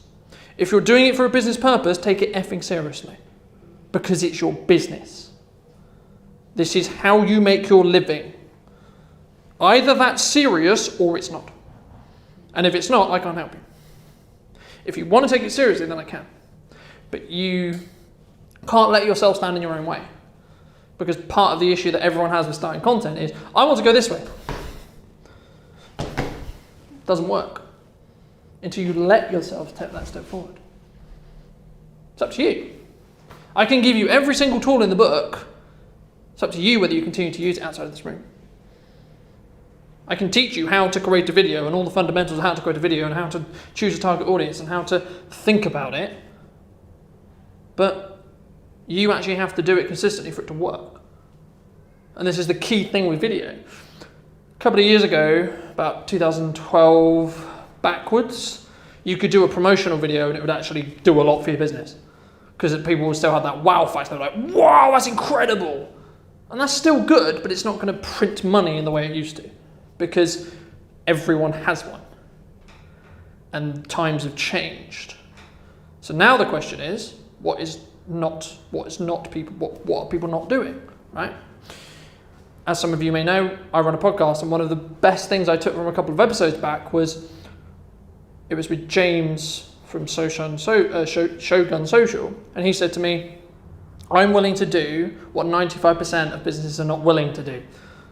So if that means being in content, he's willing to be in content. If that means doing an extra networking meeting when he's tired, or when he's done too much, then he'll do it. If that means pushing himself out of his comfort zone to give a talk to a bunch of execs, or give a sales pitch, or give a talk to a bunch of people, then he'll do it. My question to you is, what are you willing and what are you not willing to do? For the good of the business. Not the good of you, outside of the fact it will make you money and then you can potentially have a better life overall. But the crux, and what I'm trying to get you to unravel in your head, is why you had those confidence issues at the beginning. Because hopefully now you'll start thinking, what was I worried about? Right? And I think it would be interesting in a minute. I'm going to throw back to the room again, because I want to go around again. I want to ask, are you still confident? Or are you starting to are you still nervous about creating that content? And what I think, maybe not 100% yet, but you're going to start getting to the point where you're like, why was I worried? Right? I mean, can I just quickly get a show of hands? Who's still worried about the concept of creating content? Okay, that's fine. Nothing wrong with that, but okay, why? What's the hurdle? What are you worried about? Is it you still don't feel you've got the confidence? Yeah. Okay. I mean, I do it, and I have done it, but I don't do it easily. So, I'll be honest with you, no one does it easily. No. Perhaps I've got more confidence. I'll be honest, this isn't easy, but doing anything in life isn't easy. Building a business isn't easy. Going to networking isn't easy. You know, I'm sure everyone is quite seasoned in networking in this room, but imagine that time when you first went to that first networking event. That first time, you've never gone before, you've just decided I'm going to do business networking. That was scary, wasn't it? That was like, fucking hell. Got to talk to human beings about what I do. No. Or the first sales conversation you ever had. It's the same thing. It's the same thing with content. You can go 10 years ago and see absolute car crash content from me. The reason why that still exists is because I want to show you, this is where I was 10 years ago, and this is where I am now. But that took 10 years. I'm not saying today you're going to go from there to here. All I want you to do is this. That's it. If you take the first step today, you're on the road. The first step is always the hardest. And my goal today is to give you all the tools so you can make that first step. But then it's up to you. If you want me to help you after that, great, cool, let's have that conversation. But at the end of the day, the person who's going to do it is you. The person who's also going to benefit from it is going to be you. Because to be honest with you, it doesn't matter to me. I've done my job, I've come what I said I would do. There we go, thank you very much. But the crux is, when are you going to take yourself seriously? As a business owner, or as a thought leader in your industry? Whichever one is harder for you to gravitate your head around right now. Because clearly everyone in this room has been in business long enough to be a thought leader. You just haven't made the decision to be that yet. Because if you're in business, you know enough to be in business. Otherwise you wouldn't be sat here now being in business. Right? So surely you've got more than enough information to become a thought leader. So what's the difference between a thought leader and you? The only difference is the thought leader articulates what they know consistently. And they have a level of prestige because they can talk in front of a room or whatever. But that's a credibility building thing that happens by doing it. As I said, when I started doing talks at the start of the year, was not comfortable at all. You can probably tell that if you look at some of the first talks we did this year. But I knew I had to get through that stage so I could be comfortable with this. I was going to say, are we on TikTok or? It's taken me that long to get in. Fantastic, we got there. Yes, yes. We're there, fantastic. I was like, I've heard this before. We must be on TikTok. So that. I didn't search that. And this is, it's funny you mentioned that. This is the thing about TikTok and why it's so powerful and why it was emulated by everyone else. Was because you didn't have to search anything. You open the app and go, been served content already. Don't do kids. And it will be content you like. Now the background behind that is very simple. What have I watched for longer periods of time? Right? I'll use the really simple analogy that I use in all my talks, which is, why is my FYP full of cats? Probably because you've watched Cats, Colin. Just saying. But the thing is, it's about understanding the algorithm is really simple. If you give it watch time, you'll be served more of it. So if you don't want to be served Cats, stop watching Cats. However much that might be heartbreaking. Maybe in your case you want to watch Puppy. I don't know. But you've got one in reality, so why you're on TikTok watching one is a separate conversation. Or someone sleepwalking. or someone sleepwalking. I mean, I'm not judging, but anyway. The crux is, you can use TikTok in two ways. Either you can be a creator or you can be a consumer. What I'd recommend is you start being a consumer before you be a creator. Because it will allow you, especially if you want to really get into your own niche, start watching content in your niche. All right, so watch, I'll use me as an example, watch other filmmakers on TikTok and what they're going to create to give you an idea of what is already out there. There's a reason why we do market research at the beginning of a business and not at the end. Because we want to know, is it worth me all the time and effort and energy into becoming a video production company or a video marketing agency or a photographer or a copywriter, a will writer, detailer, etc. Because is the market oversaturated? Now, there's nothing wrong with it if it is, but you need to know that. In the same way, you need to know what's on TikTok.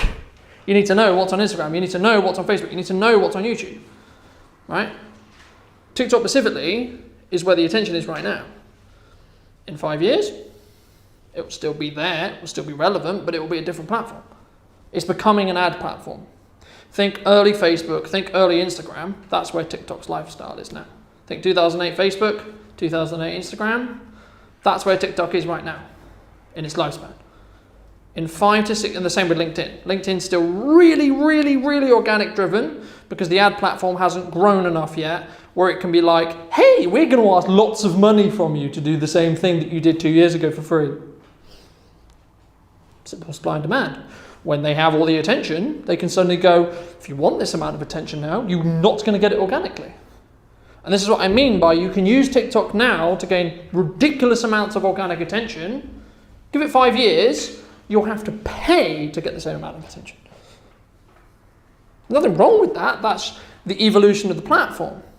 Like, the reason why TikTok's got so popular is because it's starting to become mainstream. But imagine if you were on TikTok and you were one of the first copywriters, detailers, so on TikTok. What would have happened when this massive influx of users had come onto the platform and started using the app? Well, surely all your content would go, right?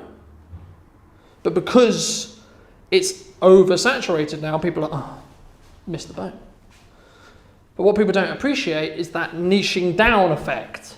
You're not trying to talk to the 2.1 or 1.1 or whatever the number is on TikTok. You want that 1% that's potentially going to buy from you. Again, that takes time. Again, that takes energy. Again, that takes education. Yes. But who is that person to you? Who is that target market? Who is that person? And you can go really generic with it. It's a female in her 20s. Yes. Okay. Or it's a person with these interests. Because then you can tailor your content around what you're discussing. Right? Like, I speak to a business audience. Why? Why do you think? Why do you think I speak to a business audience in all of my content?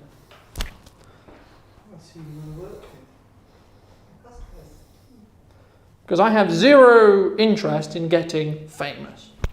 I have every interest in getting more work. Right? And that's what I mean by being very clear in your own mind about why you're creating the content.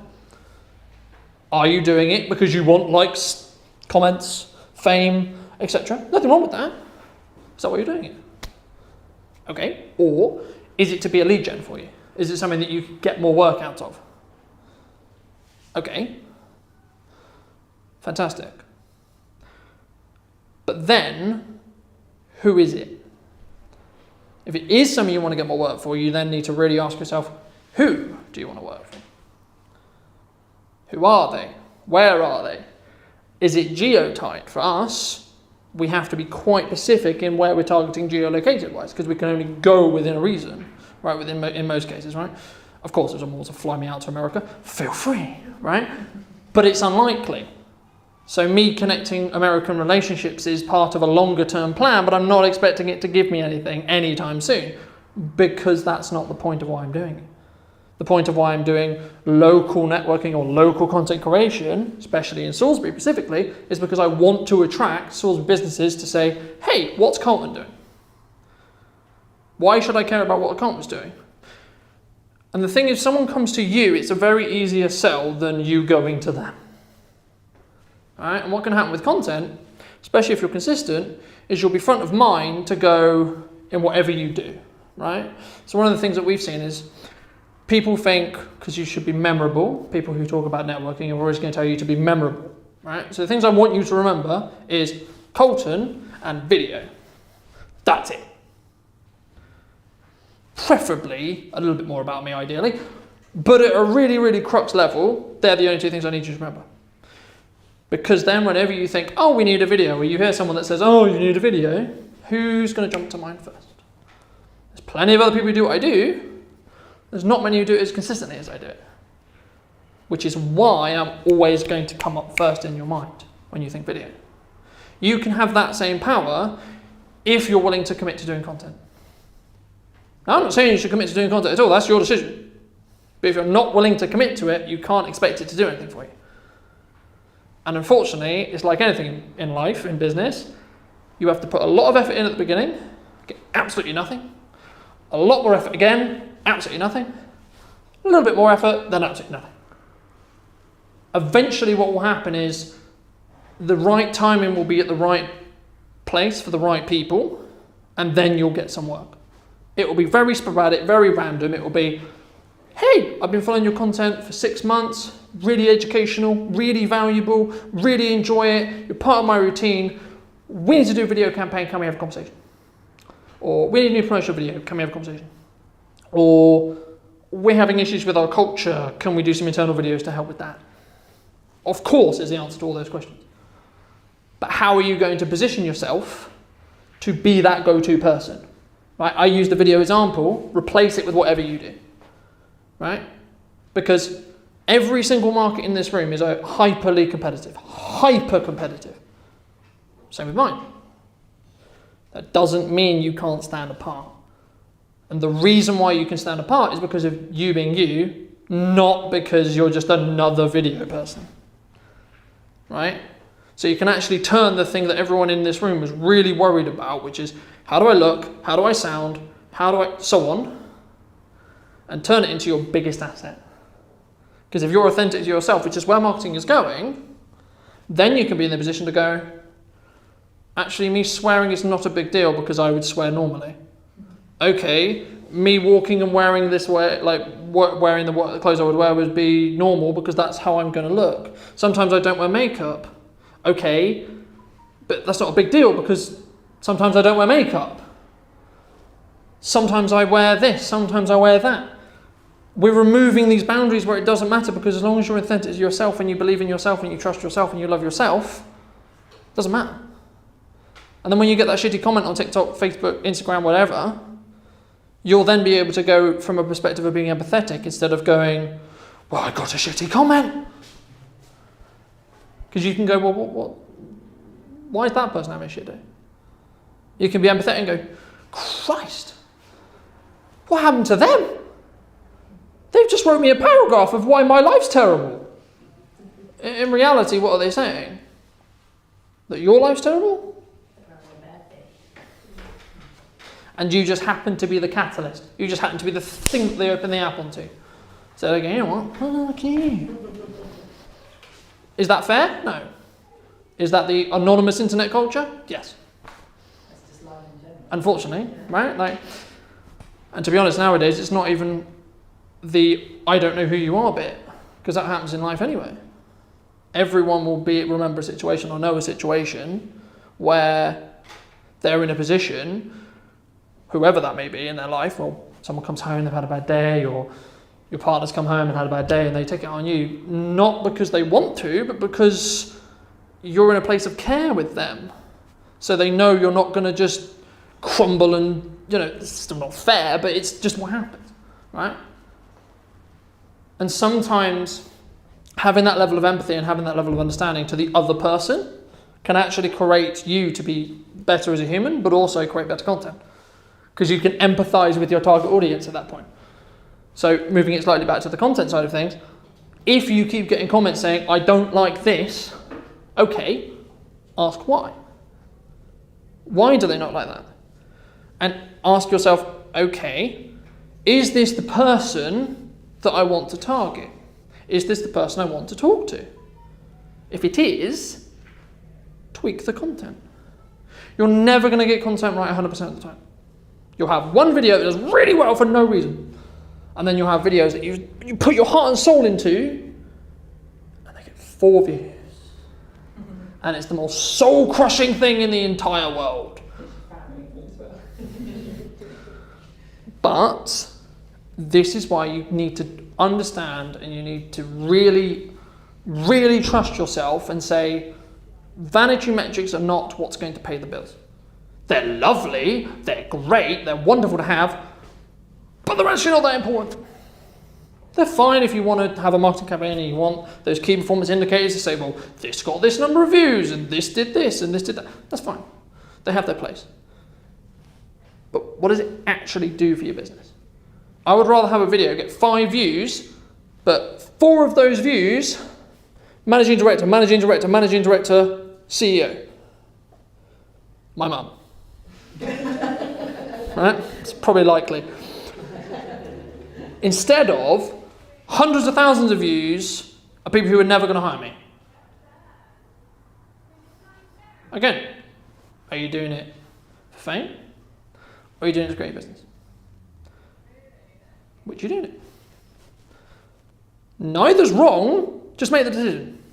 And then stick to it. And commit to it. Because if you're doing it to grow your business, then you need to be very, very tactical in where you put it, how you put it there, and what content you're creating. Something that could work really well for you specifically is doing before and afters. So showing the raw before you've edited it, showing after. That I've seen work really, really well for photographers. Yeah. But that can be a thing to open to the room as well, right? If you're a very service-based industry, ask your client or do a case study and say, right, how was your business before we started working together, right? And then at the process, okay, now what are we saying? In your case, it's really easy. Dirty car, clean car, right? For each business, it can become quite harder to do that, but there's always ways if you think smart on the journey of doing it, right? Now, I'm not saying doing it with every client. I'm not saying we do it every project you have. I'm saying be open to the ideas that come and write them down. I promise you, don't think you're going to remember them, because you won't. Okay, you won't.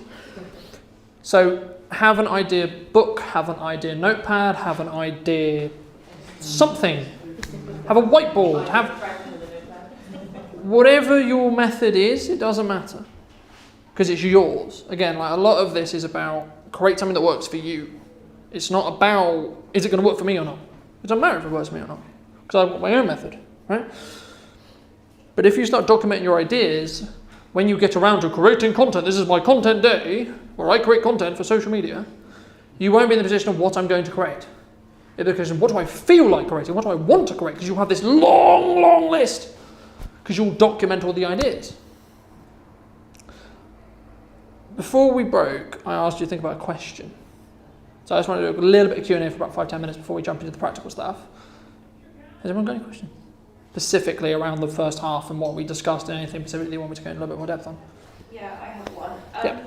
So obviously you mentioned TikTok and Instagram Reels, and obviously Instagram Reels come from TikTok. They're inspired. They're inspired. Which do you Can't say copy for legal reasons, but they're inspired. Which do you create the content for? Do you create it for TikTok and share it on your Instagram Reels, or do you put it on Instagram Reels? So we create it with the portrait phone in mind. We don't actually create it for, this is for TikTok. Right. If I was doing it to really we don't optimize what we're doing at all, because it's simply just a cost and a time benefit thing. Personally, what I'm doing at the moment is saying, right, here's a landscape version to go to Facebook and LinkedIn and YouTube, and here's a portrait version to go everywhere else. So you just upload it onto separate platforms, the same video on separate platforms? Same platform. And the reason why I do that is because 50 to 90% of the people who are going to consume it are not going to have seen it on the other platforms. Yeah. Right? Because yes, there's a percentage of people who follow me on Facebook, Instagram, LinkedIn, and TikTok. I'm sorry, the content's the same, right? But from a simple time perspective and from just getting volume, because to an extent when you get content, you have to have a level of volume for it to work. The best way to do that is start having a load of volume, and it also increases your chances that one will get into the algorithm and one won't. I'll give you an example. The videos that sometimes go viral or get more coverage than I would expect on TikTok are not the same as the ones that do the same on Instagram, because they're different platforms and they're going to be served for different people. The principle is to creating a formula within your business or within what you're doing where you can document what you're doing, so the content of content creation becomes just so happens to be what you're doing, and then you have byproduct of social media content. It's not because traditionally it was I'm going to sit down and I'm going to talk to a camera now. And that's part of the reason why you don't like doing it, or you don't feel confident doing it, because you're upping the ante on what your expectations are. If you can just get to the point where you're documenting what you're doing and you're just I'm writing, I'm doing whatever, you'll get content out of doing that. Either that's ideas for content to create, or it's quite literally content. Because when you document, you're not thinking about content, you're thinking about the conversation you're having or whatever you're doing. I'm thinking about how can I add value to the room, not how can I create content out of it. Just so happens to be that I'm filming it, which means I can use it later. Because otherwise, this information stays inside this room. But now I can go, okay, great. The room got some great value, hopefully. But now I can go and give it to the internet in however many chunks I want. 1 chunk, 15 chunks, 20 chunks. And something that we were discussing in the break was, You should create content eventually, not at the beginning. Doesn't matter what you do at the beginning, just start doing it. But eventually what you should try and grow to is being in the position where it just so happens to be that you do the solution of what you're discussing. So don't say, hey, look, I do this, or hey, look, it's this. It's oh, this person needs this, and I can be the solution to their problems. So when you position yourself as the solution, it gives you two things. Number one, leverage in a client conversation, and number two, credibility to the market. As we were talking about earlier, how are you going to become a thought leader? The only difference between a thought leader and someone who's in business is a thought leader articulates their thoughts and a business owner holds them to themselves. Now, one of the common questions I get is, why do you give out so much? Because people who've had one-to-ones with me, people who've had conversations, I know I'll just give and give and give and give and give. Now, why? Two reasons. Number one, I trust in karma to give it back to me, not in the way I control, not how. It will come back. It just will, because that's my belief system, and it's worked. But also, there's a psychological principle called reciprocity, I think is how it's called. And basically, the crux of it is, if I give you something when you weren't expecting it, you're more likely to give me something back. Now, I don't expect anything back, and you probably shouldn't, to be honest. But the benefit of doing that is you'll then have that leverage to say, well, I'm positioned as the expert and you need what I have. Okay. So now the question is, when it becomes a no-brainer for a business, it's no longer the question of how much could we budget for, it's how much does it cost not to do this, right? Because once you've made it very obvious to that person, I used your will example, right? How valuable is a will if I think I'm going to die tomorrow? Right? You might not. I might not, you're right. But let's say I knew I was going to die tomorrow. Or I was at least thinking in my head going, what if I do die tomorrow? Okay, me now having a conversation with a will writer is very important all of a sudden. Right? But if I didn't change my mindset around, or you didn't help me change my mindset around it by creating content, and so, well, what happens to your family? So what happens to all that camera kit that you own? What happens to Ignite if Galen dies in a bus accident, for example, as we were talking about this morning, before 10 o'clock, but anyway. The things you talk about. It's about positioning it so that it's not a negotiable conversation. 50% on probably actually 60 to 70% of the conversations I have now is like, a company says to me, we have to do video, we don't know how. Help, please. So it's not the question of should we, it's a question of we need to, and we want you to do it, and we want you to help us to do it. But why? Because I've positioned myself as the only option. Because of how much I've just given. Because I can speak for hours and hours and hours and hours and hours on video. I probably shouldn't, granted. But the point I'm making is, as long as you're adding value with every piece you're making, you'll gain this bank of stuff, which is a passive ad online. Right now, because of the amount of content I have online, I'm probably being seen by 4 to 15 clients, new clients. I have no idea who they are. Absolutely not a clue. But they will come through when they're ready. When they want to do video, them watching a piece of content from me today, while I'm doing this right now, which is really inception-y, will be part of the choice-making process that they've already made psychologically in their own head. Because they'll go, oh, Carlton's there again. So every time, they're just positioning me higher and higher and higher and higher and higher in comparison to someone else who does video, someone else who does printing, someone else who does detailing. Right? So how are you bridging that gap? And there's a lot of talk at the moment about, oh, the economy is going to be hard, or we're just seeing what's coming out of COVID and it's really difficult. So if you've got this much room between you and your competition, why are you worried? Because you're so far ahead. What are they going to do? Magically create 500,000 pieces of content in the span of a week? No, come on. And if you're creating 4, you're still 4 ahead. But when are you going to start? You don't have this archive set of content until you start. And that's why it's really important to establish why you're doing it first. Because the only way it's going to reciprocally give you a load of work in hindsight, long term, is because you started 2 years ago. Or 3 years ago, or 4 years ago, or 5 years ago. Now it doesn't matter if you start today, but just be very aware that it's going to take 6 months to 8 months to 9 months to 10 months to 2 years until you see anything. But that's why it's your long-term thing. It's the thing you do in the downtime. It's not the, I'm going to do this, it's going to get me work.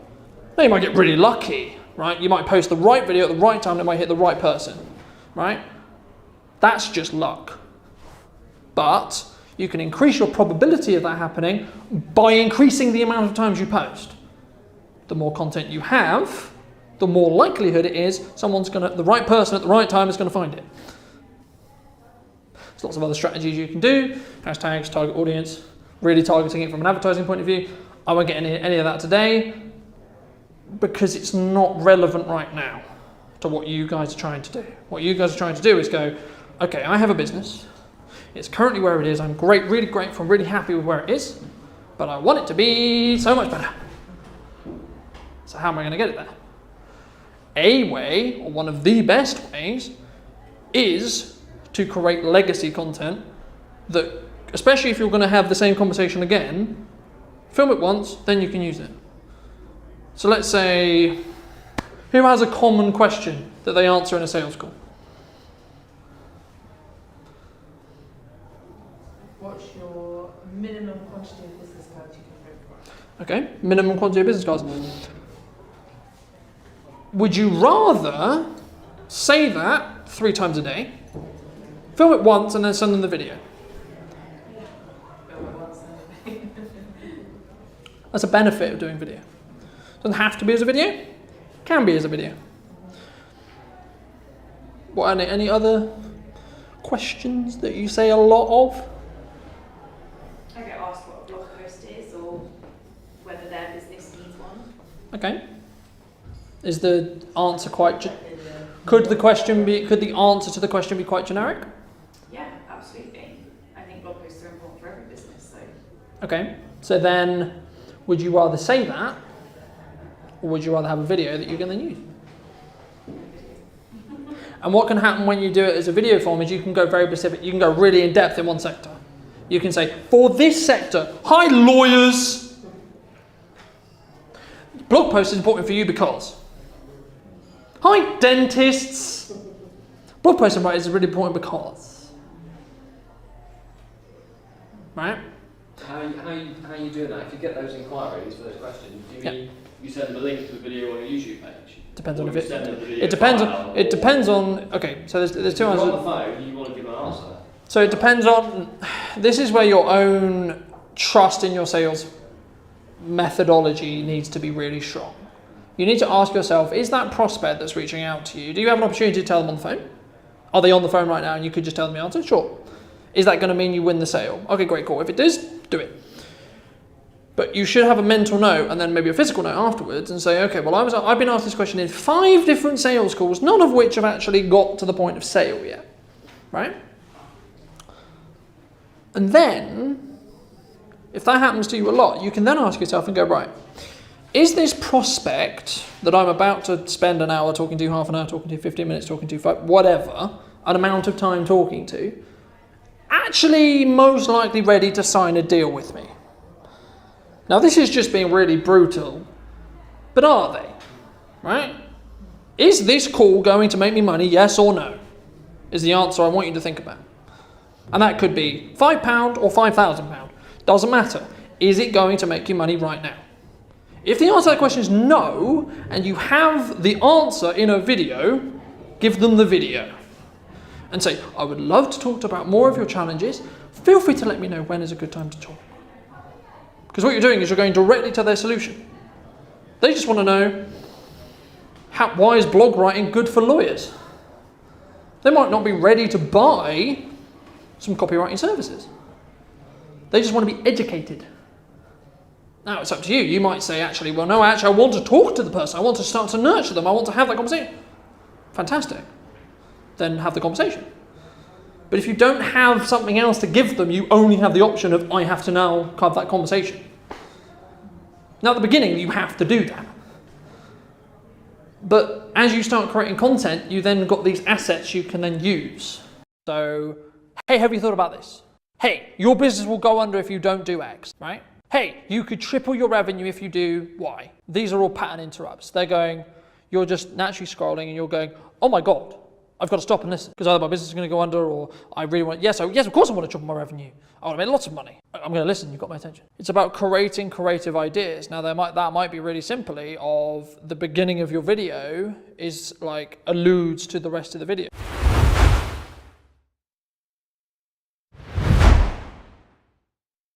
Hopefully your comfort break was a break in the brain to sort of bring you back into the room a little bit.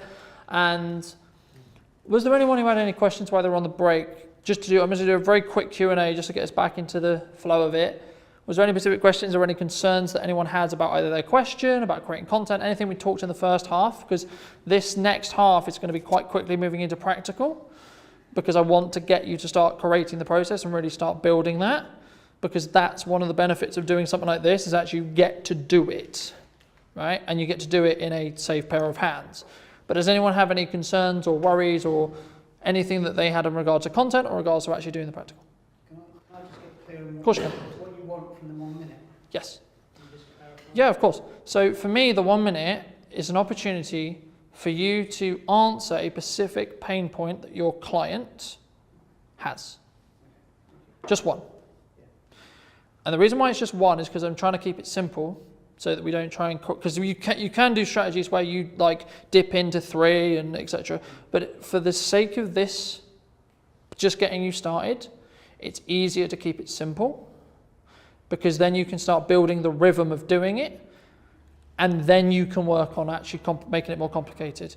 My goal today is to get you to the point where you have the confidence and the understanding of how to create a video, and you know what to create a video about, because then you can do it. And you understand the process of how to come across content, how to create content, how to build content banks, and how to actually come up with ideas. So you're not sat there going, I've scheduled some time to create some videos, but I don't know what to create. So I'm going to look at the wall and hope they come to me. And sometimes they will, sometimes they won't. But hopefully that covers it. Any other questions? Yes? Mm-hmm. Mm-hmm.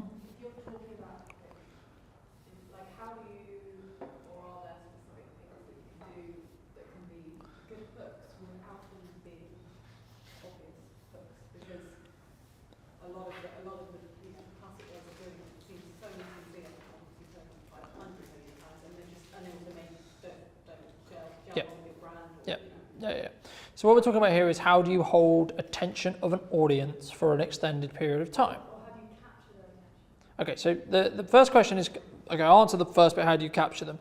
It's about asking a question or positioning yourself as something that's going to be a pattern interrupt. So, hey, have you thought about this? Hey, your business will go under if you don't do X, right? Hey, you could triple your revenue if you do Y. These are all pattern interrupts. They're going, you're just naturally scrolling and you're going, oh my God, I've got to stop and listen because either my business is going to go under or I really want, yes, of course I want to triple my revenue. I want to make lots of money. I'm going to listen, you've got my attention. It's about creating creative ideas. Now that might be really simply of the beginning of your video is like alludes to the rest of the video. So let's say, for example, you have a video that talks about 3 main areas of your business or 3 main tips. You could do each tip in a separate location. And at the beginning of the video, you could allude to the fact there's going to be 3 separate locations. So you could go and have a really quick saying, so you could say the intro in each area. And this is where you get quite interesting in regards to editing. But then you could, what's known as cross-cutting, so taking me stood here, then me stood here, and then me stood here, right? In a very short period of time, I can show each one of those frames to allude to the fact there's going to be me moving around in the video. That's a way of grabbing attention. There's no simple answer to how do you grab a good hook. For every audience, it will be different. And that's why you have to create something, put it out there, see what happens. Create something, put it out there, see what happens. And so on. And rinse and repeat, and rinse and repeat, and rinse and repeat. Because the better you get at creating content, the better you will have, as I said earlier, the knock-on effect of you being more confident with what you're talking about, because you've talked about it more. But also, you'll learn what your audience likes.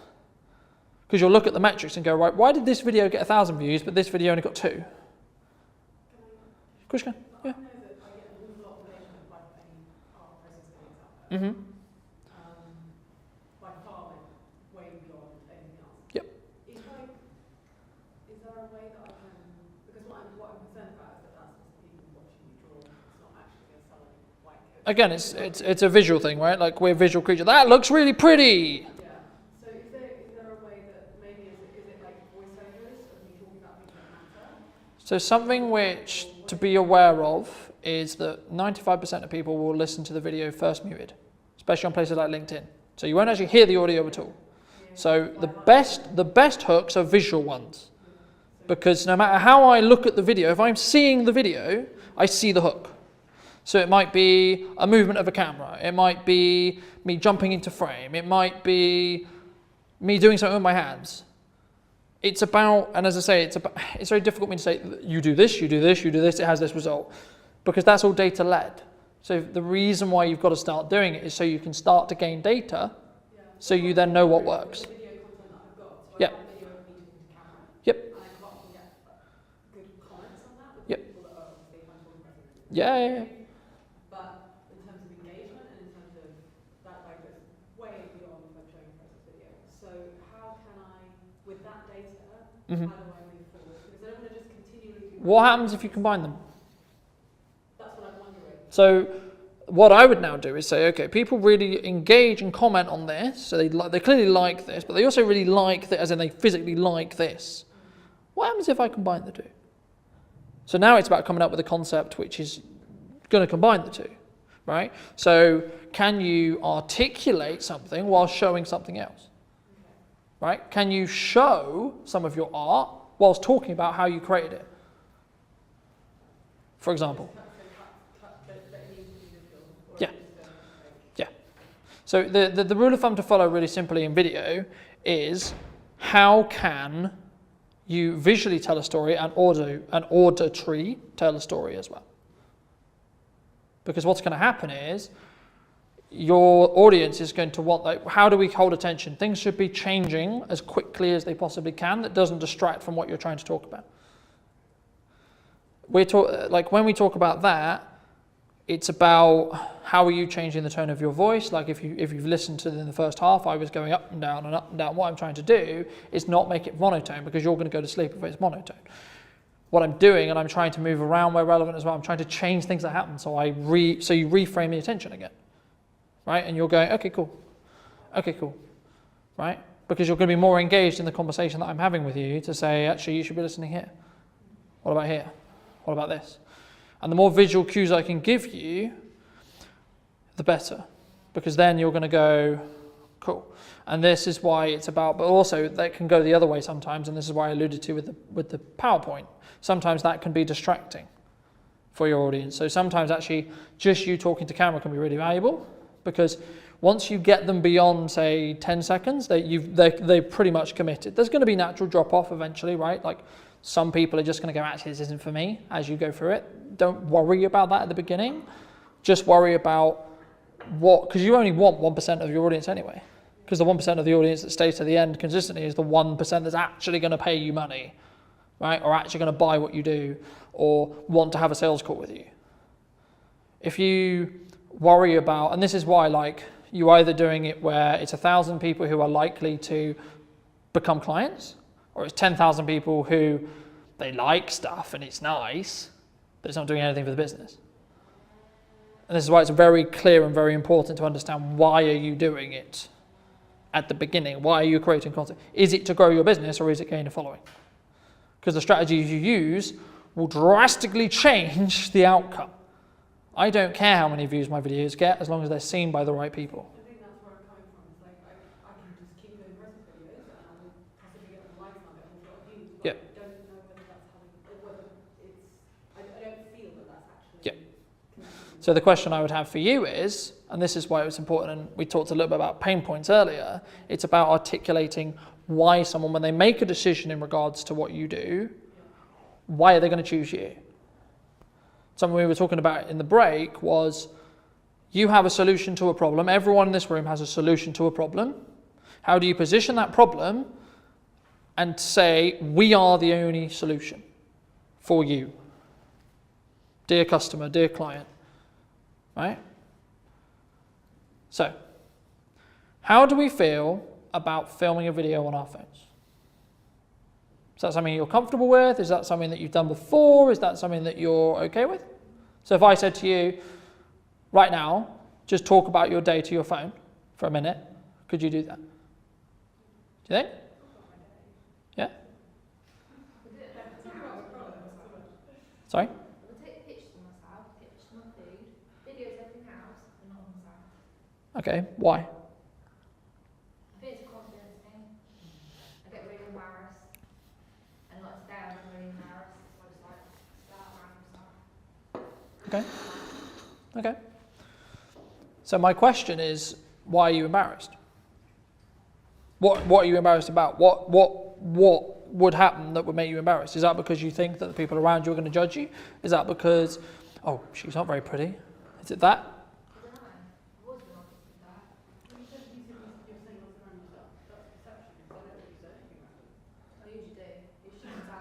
Yeah, but it's a like.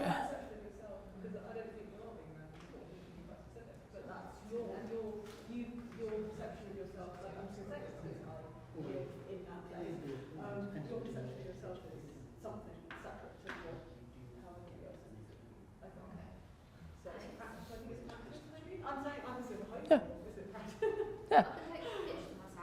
But the thing is, it comes from a place of confidence, right? Like, if you genuinely do not care, like I wouldn't stand up here in the nicest way possible if I actually genuinely was worried about what you think of me. If my self-worth was tied to what do these people think of me, I would not be stood here today, because I would physically stop myself from doing it, because the job of our brain is to keep us alive. My brain would stop me from doing it, right? And the thing is with content, when you go to create it, is that's the worry that you have. You worry about what's going to happen when I post this piece of content. Is it possible you get hate comments? Yes, it is. Why does that matter though? Right? The thing that I think is really important about today is about being in a position where you can create a piece of content in a safe environment where no one is going to go, ha ha, you look silly. Because everyone's potentially going to look silly. If you can create a piece of content here, then of course you can do it at home. Because this is a harder environment to do it. So something we're going to do now, which is the first bit of practical, can everyone get out their phones if they don't or have it already?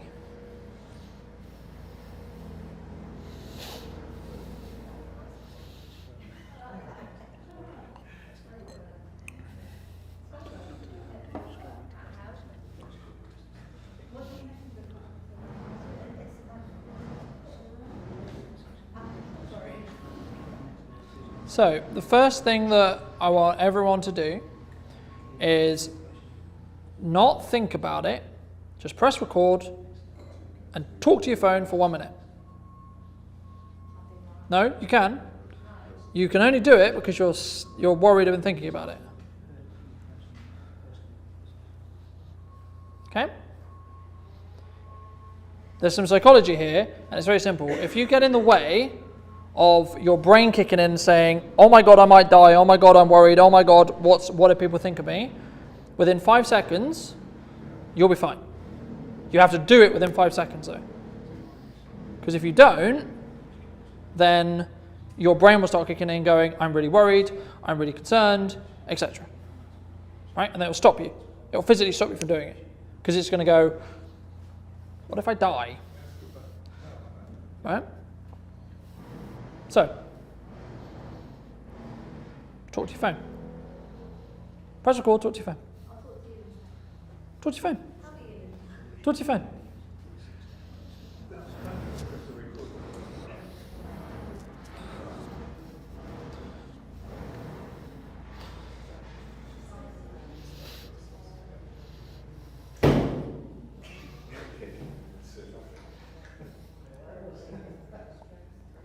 If it's easier for you, you can also stand up and do it.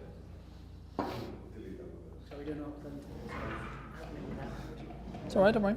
We're just getting into the habit of starting to create some content. Yeah, I've got.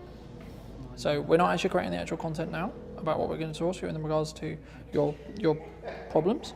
We're just getting into the habit of talking to your phone. So talk about your day, talk about who you are, how you're feeling, etc.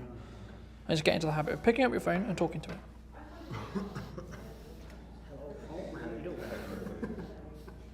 And just get into the habit of literally opening your camera app, facing it towards yourself, pressing record, and starting to talk. Yeah. And starting to get into that process of how do I come across on video. Right, now if you've done video before, this will be easier.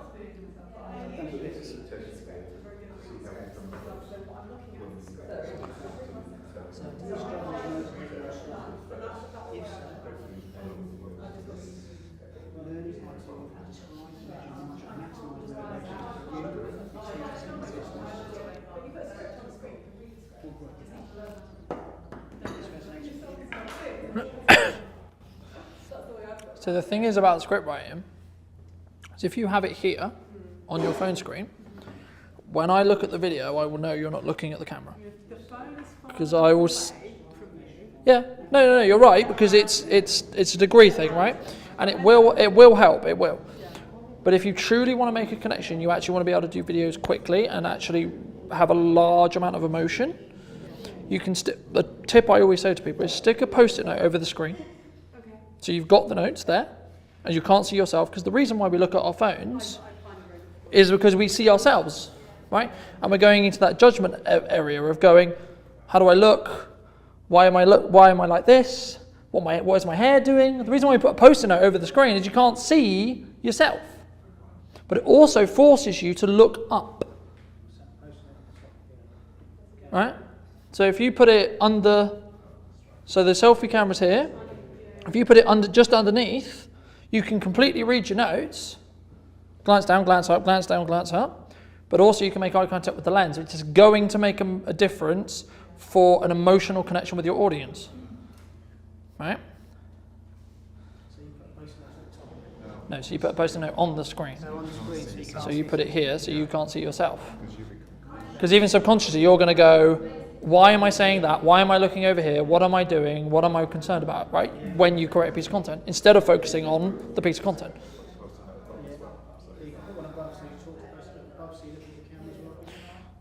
As long as it's close, like it doesn't really make much of a difference. Right? If it's a small one, you can put it up here. But the reason why the reason why you look at the camera is because you'll make eye contact with the person watching the video. The reason why I always suggest putting it over the screen is because it will do two things. It will give you the notes in a place where you can read it, and also it will block the vision of what you're recording. Yeah. And you'll be close enough, if you're recording it this way, so it's facing this way, you'll be recording it close enough to the camera where you won't necessarily, like ideally you should be looking directly into the camera, right? But especially at the beginning when you're trying to do something detailed, you need reference notes. Even I need reference notes when I do something like that. So what I do is I write the reference notes, I put them nearby the camera lens, I will glance to the camera, like the line that I'm going to read, or what I'm going to talk about, look back, deliver, rinse and repeat. But especially when you're starting out, it's about not worrying about doing it perfectly, it's about doing it. Yeah, you can do you can do them, but they require more training to get so you're comfortable and they feel good, and it's all about emotional connection with your audience. When you're reading a script, it can be very quickly because you're reading from a script and it's very boring and it's very because the natural rhythm that we would have when we were talking gets removed because we're focused on what's the next word, right? So the reason why doing this exercise a couple of times is really important is, as I say, is you're going to get very, like the first time it's like, oh, I don't like this. That's uncomfortable, right? But the more you do it, the more comfortable you're going to get with it because it's not new anymore. I don't actually, annoyingly, right? But another way to do it is literally if you had your notes here, so you had your notes here, put your phone here. And then I don't think this glass is heavy enough. one you can do. Yeah. And then just read. And then you would, but in this case, you would have to glance down and then look up. Yeah, I pretty much know the script. So I'm pretty good. But again, if it's something that you're used to talking about, you'll know it. Yeah, it is, yeah. Which is why most people won't need a script. Yeah. That's why I don't need to sit here and go, I am reading from a script, because I know. The bullet points of Yeah. where I'm going next. And you tend to find a phone a more effective medium than, say, recording yourself on Zoom on a desktop or a video on a It's completely up to you. It's whatever you feel more comfortable with. The benefits potentially of doing it through Zoom is, again, it's about camera quality. The reason why I always mention phones is because phones are becoming really, really good. Webcams sometimes hit or miss in regards to camera quality. If you're just trying to like do it quickly and you happen to be in a Zoom room, then do it that way. Of course you can do it that way. Is the quality of Vimeo better than Zoom? They're about very similar, to be honest, after you've compressed them. Like, because we're talking about, at that point, we're talking about compression. They become very similar quite quickly. How to get good quality? The best quality you start with, like this is all 4K. So I can do a lot with it because it's already 4K, right? The reason why I mention phones is everyone owns a phone. So if you can get in the habit of doing it, and also your phone will always be with you. You won't always necessarily be at the office. You might get a content opportunity where you go, I've just come out of this meeting, and you might be really fired up about it. And that's when you should create the content, not when you get home. Because when you get home, you'll be like, actually, this was a really good meeting, but you won't be as energetic about it. Yeah.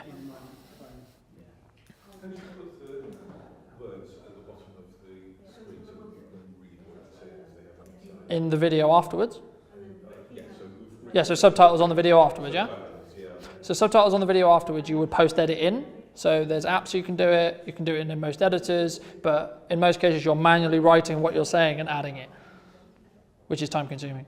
It's great for intention because people, as I say, people are going to listen to it muted, which means they can actually watch the whole video and just read it. But again, it's one of those things where that's an optimal step. Again, it all comes back to the content, it all comes back to actually how you're going to do the content originally and coming across well in the first place, and then you can add those bells and whistles on top to make it even better and up the level that you're doing it again.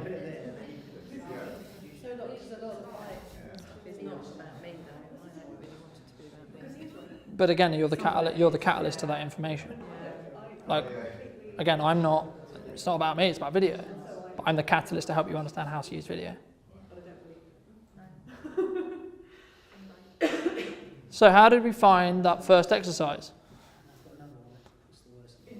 think it's very much what you're saying, that looking at yourself is the hardest thing, which is why I've realised that one of the reasons I'm in script is that I don't have to look at myself. Yep. Another way is just use the back camera on your phone. Flip your phone around. But then you can't see yourself. Exactly. Exactly. It's also, you will get better quality from the back camera than you will from the selfie camera. Because it's a better camera, full stop. It's just better. But you wouldn't know how it's sitting. Yeah, which is a framing thing, and this is why it's harder to do it that way, because you've got to what we would call pre-frame, where I'm sat down, I record a video, and I know roughly, as long as I sit back down in this same place, it's going to look the same. The reason why we always start with a selfie version is because we can kind of work out, okay, am I even in shot? Okay, is my head in the shot? Etc. We can make those choices. There is rules to follow, right? Again, at the beginning, you shouldn't worry about those rules. The simple rules to follow are, where are you sat? What's distracting in the frame? So what else is in that frame, right? So what's going to distract the audience from looking at you? Again, is a PowerPoint in a presentation going to be distracting or adding, right? In some cases it'll be adding, in some cases it'll be distracting. The thing that most people struggle with is actually getting to the habit of trying to look into the camera and be comfortable with that. The way you need to think about it is it's a gateway for you to talk to your audience, right? You need to think about it as you are trying to make eye contact. Like when you were talking to someone in a meeting or in this conversation, you can notice my eyes are trying to dot around the room because I'm trying to make as much eye contact as possible with everyone, right? Because you're going to make more meaningful connection with me if I've made eye contact with you, because you know I'm trying to cater this content to what you need to hear or want to hear. The reason why connecting with Like, you can do it the further you move the phone away, and if you're slightly off and you're looking slightly down, it's easier to not see it. But the habit to build is actually try to get comfortable with looking into the lens, because that will make a massive difference when it comes to distributing the content, because people will see that you're making eye contact, what will feel like with them, but what actually you're doing is making contact with the lens. Because you need to remember that the lens is the thing capturing you, right? Not the phone screen. The phone screen is just a redistributed sight of what that lens sees, right? So if you point it at something, it will just show you what you point it at. The next step is now the bit where we're going to start introducing the actual content element that we worked off in the first half, which is, what's the question? What's the concern? What's the thing you're going to educate your client on? Right? This is what we talked about earlier, which is the hook. A way to structure a video goes as following: a hook, the body of the content or the value, and then a call to action, or a C2A, right? So what do you want me to do at the end? Is it book a call with me, right? If it's a sales piece of content and you're trying to sell something, which you should do less of, but there is times where it's relevant, you should go, hey, if this is interesting to you, let's book a call. Find the link below to book a call, right? This is especially relevant for you, I think. But that shouldn't be in every piece of content. Because the problem that can come with every piece of content is then you're perceived as just a sales machine. And that's not what marketing's there for. It might be, hey, was this content valuable for you? There's more on my profile. Hey, was this valuable for you? Why not follow so you don't miss the next time we create a piece of content? Hey, was this valuable for you? Why don't you go in the comments and let me know what you think? Hey, what's your biggest challenge right now? Tell me in the comments. And what you're doing there is you're finding out directly from your audience who've just watched a video what their challenges are. Because then you go, okay, we'll make another video. And you can keep that process going. For the sake of today, everyone has a single question. And for your sake, I know you chose a couple of products, choose one. Pick one and try, whether you write this down first or you get it right in your head. It's completely up to everyone in how they want to do it. Think, how can I articulate what the outcome of the video is going to be? So what I'm going to discuss, what the information I'm going to articulate is, in 3 seconds. So it could be something simple like just saying the question. Do you struggle with X? Do you understand why bleach is important? Do you understand why a business coach is important? Do you want to move products from here to here in a very short window? And then go into the value bit, the bit where you're actually going to educate your client, right? And then ask, what do you want them to do afterwards? So before you're going to create the piece of content in a minute, but just take a couple of minutes to think about those sections. So what's your hook? What's the thing you're going to say at the beginning in the first couple of seconds that's going to allow me to stop on TikTok or stop on Instagram or stop on LinkedIn and get me to actually look at the piece of content and consume the piece of content? Then what is the value that you're going to add, or the thing you're going to articulate, so the piece of education you want to provide? And then what do you want them to do at the end? Is it follow you? Is it write a comment? Is it book a call with you? Is it go to the website? Just take a couple of minutes to think about each of those areas.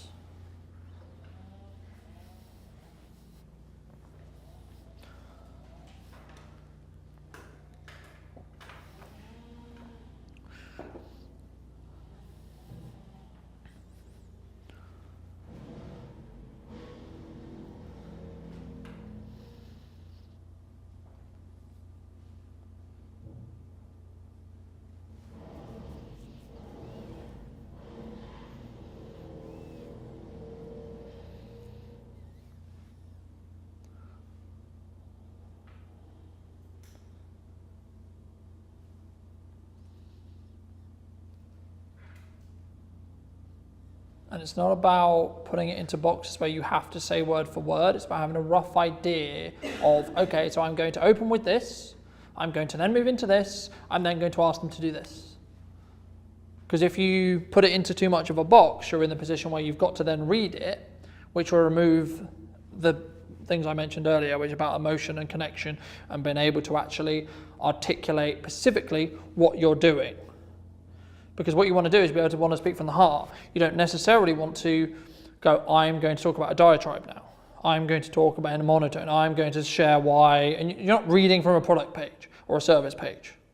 What you're doing is you're articulating genuinely as if you were doing it to your best friend or a colleague. How can I help you? Because that's what we all want to do. Right? We all want to help our ideal clients have a better life in some description. Whether that's making their importing journey easier, or making sure that they have the right insurances, or making sure they make the right decisions business-wise, or make sure they have the right products or services, right? And when you're ready, again, don't stop, don't pause, just start creating the piece of content, because again, your brain will get in the way. Pick up your phone and start articulating those things you've just planned out. So say the question, move into the education, then move into the C2A. And then after that, do it again. So do it as separate videos if you want, or in the same video, but do it directly afterwards again. And the reason why is because the first time round, you're going to question what you're doing because you're walking through it firstly. When you do it the second time, you've already done it. So you know what you're going to say.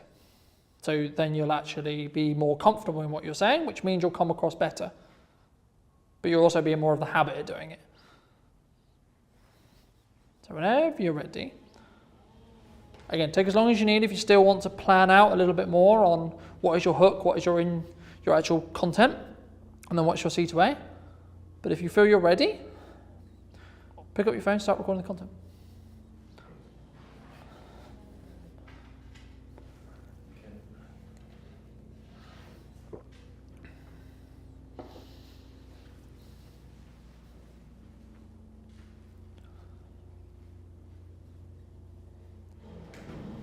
Okay, let's explore which product is it?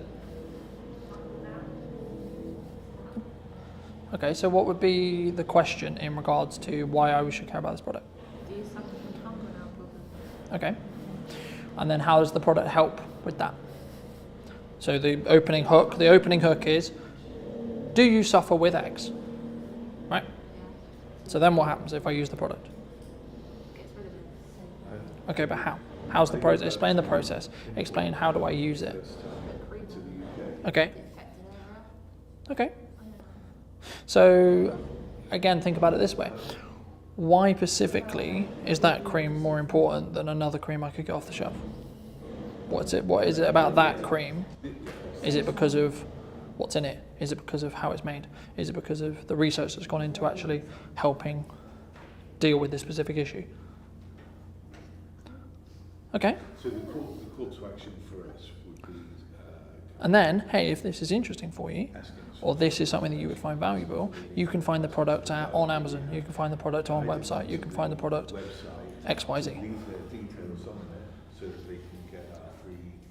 Don't overthink it, literally just write you a rough guide to yourself here, going, okay. So before they actually place an order, then try it. the Chinese company to import I don't really know the depths of it, because obviously I don't deal with that bit.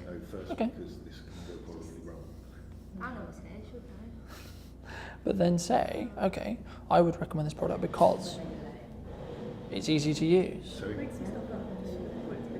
Right? Because it is about us. The principle of today is not having a perfect video. The principle of today is getting you into the habit of how to create the video. Right? So even if actually what you're saying isn't 100% accurate, so you should use this cream because it's the most valuable and the most amazing cream in the world and it's definitely going to 100% work, that might not actually be technically true. But when you have the information, because then now you can go away and say, right, I need to know this information. I need to know why is this product specifically better. You know, in the same way with bleach, right? Using your bleach example. Why is your bleach better than a bog standard bleach? Bleach is bleach, right? You tell me. If it's not, tell me why it's not. And if actually how you use the bleach is actually important, why? Because surely me just putting bleach on stuff is going to make stuff clean, no? Because as someone who isn't a professional cleaner, that's what I would assume. Bleach is bleach. does the job it says on the tin. But as an industry expert, you're going, no, actually, if you do it this way, actually, if you do, but it's up to you to educate the client. So that's what we need to do.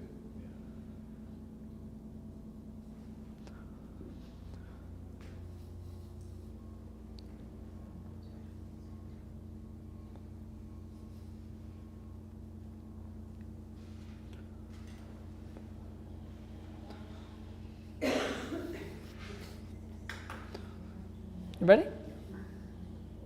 Go for it. Just do it here. Yeah, or go outside, or go on a walk, or wherever you feel is relevant.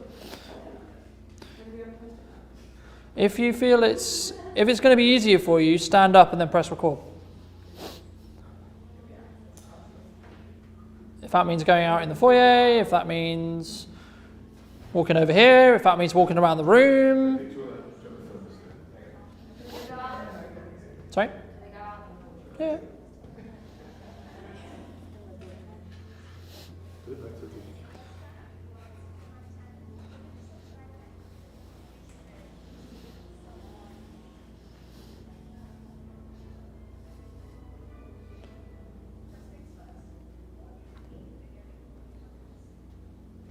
So this is quite a long one, and she's given away all the information So what you're doing is great, but don't let it get in the way of actually doing it. Yeah. Research, yes. Look at what's out there, yes. Understand whatever's out there, because that's important. If you're going to put something in the market, you need to know what's there. But also, remember, you guys are unique. You guys are going to do it your way, no matter what else is in the market. You're going to say it your way, you're going to have your own customer service, you're going to have your own process, you're going to have your own vision, you're going to have your own journey. So it's about actually just getting it done, so then you can actually analyse your own work as well. Yeah. Right? We're just having a little bit of not problem, but like which is the what's it called, the opening line, because Chris said would like to No, know but I more put about- like call to action. Are you about to start importing stock? Because there's a few things like what could possibly go wrong. Well, quite a lot actually. We're here to stop you making importer mistakes. Before you start importing, Or expensive. don't wait till your cargo gets here. To So you're running into the classic issue, which is you overthink about the content itself. Yeah. The reality of the fact is content shelf life is a lot lower than we think it's going to be. The best thing to do is come up with 5 that you really like. Stop! You need to do X. Hey, have you thought about doing X? Actually, by the way, if you're trying to do this might be a good idea. And then create all of them. See which ones you personally like. Yeah. And then put them out in the market and see what happens. Right? And this is why I'm trying to get you into the routine of this is how you create the content. It's good to be aware of the structure, but if the structure gets in the way of you creating it, then throw out the structure. So you're giving a little, you're just giving me a little insight into your world. So, hey, did you know that if you don't do this right, the outcome could be X? If this is interesting to you and you need to find out more information, go to Y. Because what we want people to do is to go to the website, fill out a form with their. So that's the sales part of what you want to happen. The sale, yeah. The only way you get there is you sprinkle that in with everything else that you're doing, which is the educational side, which is the dominant side, which is creating awareness around what you do. That's what I'm saying. Some pieces of content will be sales, which is, hey, you have this thing, come here, do this. Right? Cool, fantastic. The other side of it is, actually, here's one thing you're not aware of. Right? And this is why I said to you about breaking up that system. If you were going to create some videos around the actual whole process, actually take each part of the process, break it into 10 chunks, and then do 1 video per chunk. Yeah. Yeah, so it starts with the URI. Hey, are you bringing something from China to the UK? These are things to be aware of. 3 things, quickly. Bang, bang, bang. If this was interesting to you, follow for more. Very simple structure. Yeah. Are you this? Yes. Cool. These are things you need to be aware of. Bang, bang, bang. So that would take about 10 or 15 seconds to be. It doesn't have to be a minute 100%. We use minute as a yardstick, but it can be less. If you can do it in less, do it in less. The logic to follow is how much information can you condense in a short period of time. That's all that matters. If it's a minute, great. If it's 90 seconds, great. If it's 60 seconds, great. If it's 30 seconds, great. There's some videos I put out that are 15 seconds long. And it's because I have one point and I'm just articulating that as well as I can. Do you appear in the videos yourself? Yeah. And you're seeing for someone before it comes facing? The bulk of my content is me talking Right. in some description. We change how, we change where, we change in what context, but it's me talking.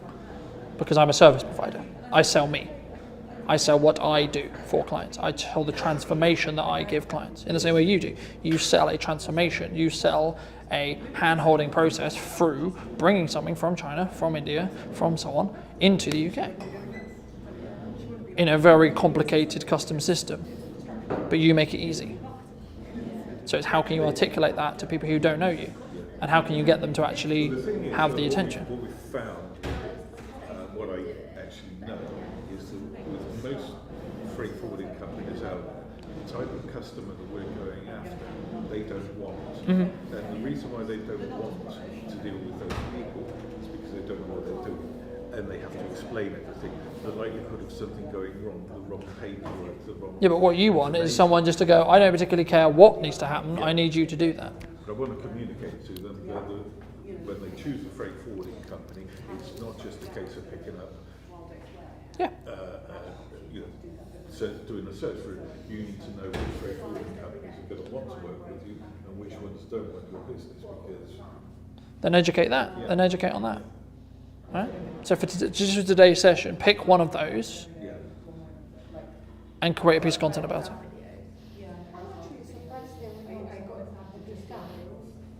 Like I wouldn't research anymore.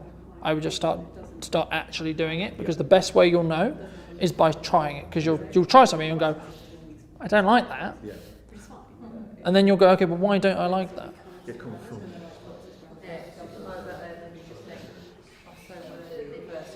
You see what I mean? But if you didn't do if you didn't do it first, you wouldn't go, why am I saying it that way?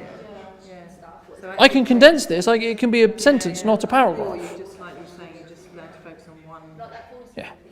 Because if you don't know, it's going to take you 4.5 minutes to say, okay, well maybe I can't do this in 1 minute video. Actually, maybe I need to do it in 4 videos. But until you try, you don't know. Like I didn't know the runtime when I first did this. I was like, right, let's go through it. Let's find out. That's part of the fun. It becomes fun. It becomes fun. How did you guys find it? Well, I was whispering for a start, but yeah, I just find it really difficult to get I think it's a trust thing. Like But is that because you don't trust in the fact that you're going to say the right words? And you're going to come across how you want? I'm just going to, that I'm not going to come, because I suppose the background in science, it's all about being very concise and very specific. And Yeah, but that comes with being not concise. That comes from writing a massive article and then condensing it down. Yeah, but so me talking to the camera is just a lot of waffling and like saying the same thing 3 times. Yeah. So like take 2 minutes. So there's 2 or 3 ways to do that. Number one is you just film a lot and then you cut it down afterwards if you want to edit it, or you just do it many, many times and you self-edit. So you go, why did I say that? Why am I going on that sentence? My Why? brain is just like, why not just write a script and read it, because it's quicker. Is it though? For me it is, because I'm really good at writing, so I can... Okay, then write it, but don't write it as a script. Write it as these are the points I want to make and this is how I'm going to articulate them. I need to learn to, I'm not very... Don't write it as if you're talking it, write it as if you're writing, because that might be really valuable for the copy, because then you've got the copy already written. Right? So just say, I want to write this point, and I want to cover these things. I want to write these things. Everyone has a different process. It's about understanding the caveats around each process. So if you're going to write a full-blown script, what is the hurdle that you're now going to have to overcome because you've got a script? You know what you're going to write and you know what you're going to talk about. Great, cool. But now how do you make it feel genuine? Now how do you make it feel and have more connection? Okay, that's the hurdle. It's about creating a starting point and creating a system which allows you to start.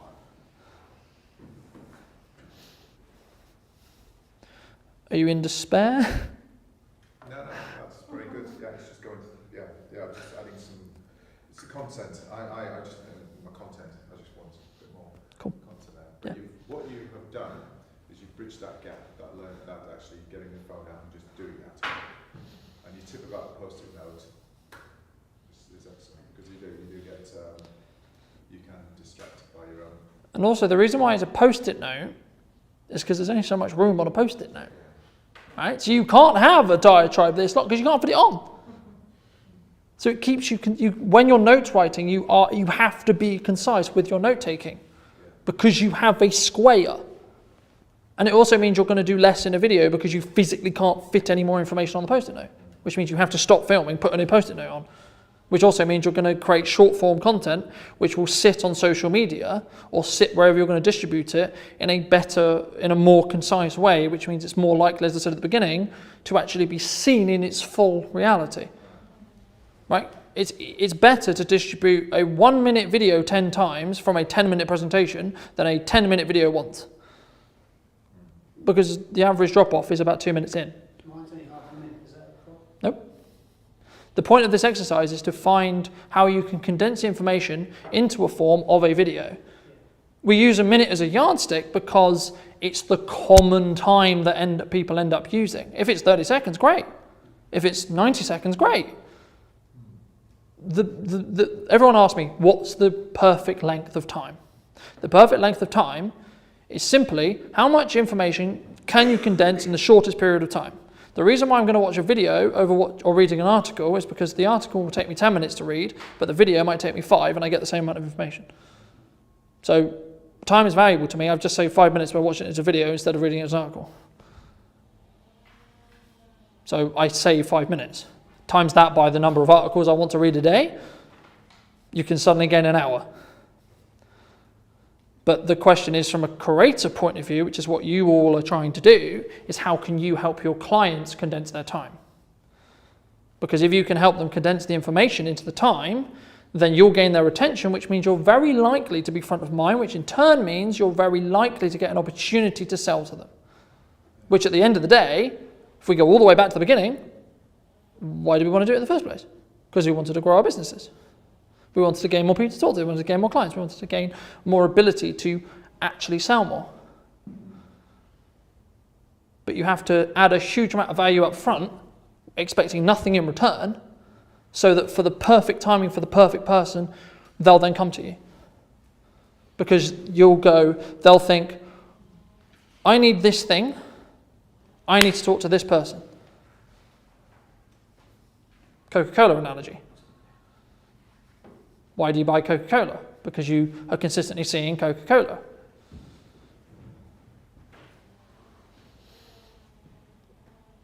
How did you guys find it? Yeah, it's like with sales, isn't it? Like it's being in the right place at the right time, just when that person needs to do it. So remember, like loads of, in the days working as a sales rep in freight forwarding, you would visit like 20, 30 customers and get one. But usually that one wasn't, it was coincidental that you happened to be in their office on the day when they would... You happen to sell the right product at the right price at the right time. We need another freight forwarding company. Yeah. What we're doing is rubbish, and you were the last person who came into their office, and that's where you get it. There's loads of... Yeah. But what we're doing with marketing is we're expanding that concept outwards so you can have that same touch point with people times 6 at the same time, or times 10 at the same time, because it's going online and they're going to see me in content, right? So because of the amount of content I have online, I'm connecting with new clients. I'm probably connecting with 50 or so new clients right now whilst talking to you. Because recorded me is talking to them, not me personally right now. But this is why creating content, and once you have an archive and a set of content online, it sits online forever. Now, the shelf life of content is a conversation about platform by platform. YouTube is 8 years. LinkedIn is 3 weeks. That doesn't mean you should just do YouTube. Because everyone's eyes went, oh, well, it's good if it's on 8 years, then it's going to sit there. YouTube is a different platform. YouTube is a search engine. It's not a social media platform. The reason why social media platforms are interesting is because you can test really quickly and get really quick data. So you could create 4 videos in the next week and you would have data back within 2 weeks of whether that video was a good idea or not. On YouTube, you're going to have to wait 4 years to really understand if it was a good video or not. You'll know kind of roughly when whether it takes off or not. But to really understand whether that was a strong video from an algorithmic point of view, you need to give it a lot more time because of the lifespan of the platform. And also, YouTube itself wants longer form stuff. It doesn't, unless you're talking TikTok short, like TikTok element of shorts, which is a separate conversation entirely. But in most cases, we're always trying to condense time. Even if it's a 10-minute video, the reason why people watch a 10-minute video is because they're condensing 35 to 40 minutes worth of information into those 10 minutes. Because in most cases, we can articulate like this faster than we could write it, or faster than someone could read it, right? That's not saying you shouldn't still write it, because there's SEO reasons you should write it. People will potentially consume it better if they read it, right? It's about mixing up how you're doing your content. So you're not just one-dimensional. So you're not just doing blog writing. Traditionally, that's what most companies will do for marketing. Right, we're doing marketing, we're going to do SEO, and we're going to have blog writing. And then they use those blogs on social media. So they attach pictures of products, or they have images of themselves, for example, and then they have those blog posts or those articles of them communicating their value. The question I have for you is, how are you going to stand apart? Because if that's what everyone's doing, surely you need to do something different to stand apart in your market, right? Because everyone in this room has them times 16, at least, in the local area, probably, right? That are all trying to get the same work, and we're all trying to compete over the same job. So the question is, number one, who do you talk to? And number two, why should they choose you over choosing someone else? Why should they choose your product? Why should they go with you? Why should they invest their time, energy, and resources into talking to you about what you can do for them? There's a personal dynamic there, sure, because if I don't get on you personally, it doesn't matter how good you are, it's not going to work. Right? Especially in a coaching environment, it's not going to work. They have to have a level of trust there. The same with products, or the same with services in the training point of view. If I don't trust you give good training, I'm not going to hire anyone that you train. But if I trust that your training is up here, yeah, absolutely I want that sticker. Yes, absolutely I want that level of credibility, or I want that person with that, thing, whatever it is that we're holding, because we value that thing. We value that relationship. But when we're trying to make meaningful connections with people so they stay with us longer term, that's where the emotional side of it needs to come in. Because we'll make emotional connections. Yes, I trust this person. Yes, I trust what they're going to do. I can see the transformation. I can see where the person was when they were trying to do it on their own, or they were trying to build a business on their own. And I'm seeing, and also it's results. Sometimes it's just results led, right? I had this problem. I don't have this problem. I had this turnover, I now have this turnover. These are things you should be thinking about when you articulate your marketing. Video is an element of your marketing strategy. But you can take all of the content principles I've taught you today, and it can be in podcasting, it can be in blog writing, it can be in videos. It should actually be in all of them. Because you're going to change how people can, in the same way, when we talked about which platforms to post on at the beginning, you're going to get people in a different mindset. You're going to get people in a different point of view. Like if it's on LinkedIn, they're going to be in a work mode when they consume it. But if they see a similar video or the same video on Facebook, they necessarily won't be. Right? Which means you're going to connect with them in a different way. And it's all about building trust, because we don't just want to work transactionally with people, especially now. We want to actually fully trust you. Right? 85% of the people we work with, the only reason why we actually work with them is because they trust my opinion on the way forward. And the reason why they're coming to me is they want to know how best to do it. Right? So if I say, actually doing a promotional video maybe isn't a good idea, they'll trust the fact that that's why I'm saying it, and I'll explain a better way. Any questions, hurdles, concerns?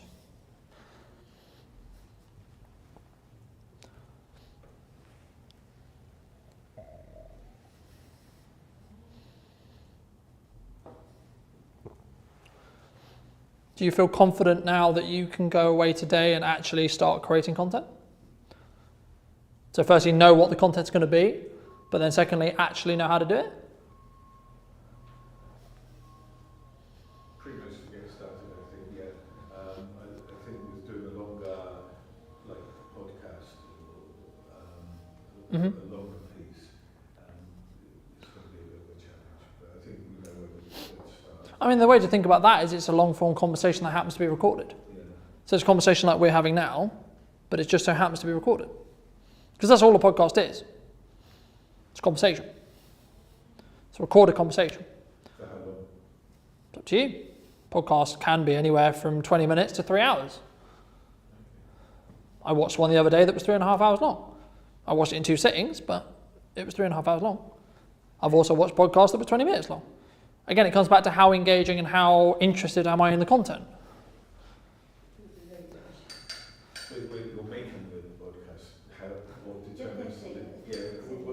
Well, I would start by, say, start at the bottom, so say, I'm going to do a 20-minute one, and then build it up, right? Because the ones that are 3 hours long are, we're going to talk about this topic, this topic, this topic, this topic, and this topic, really in depth, right?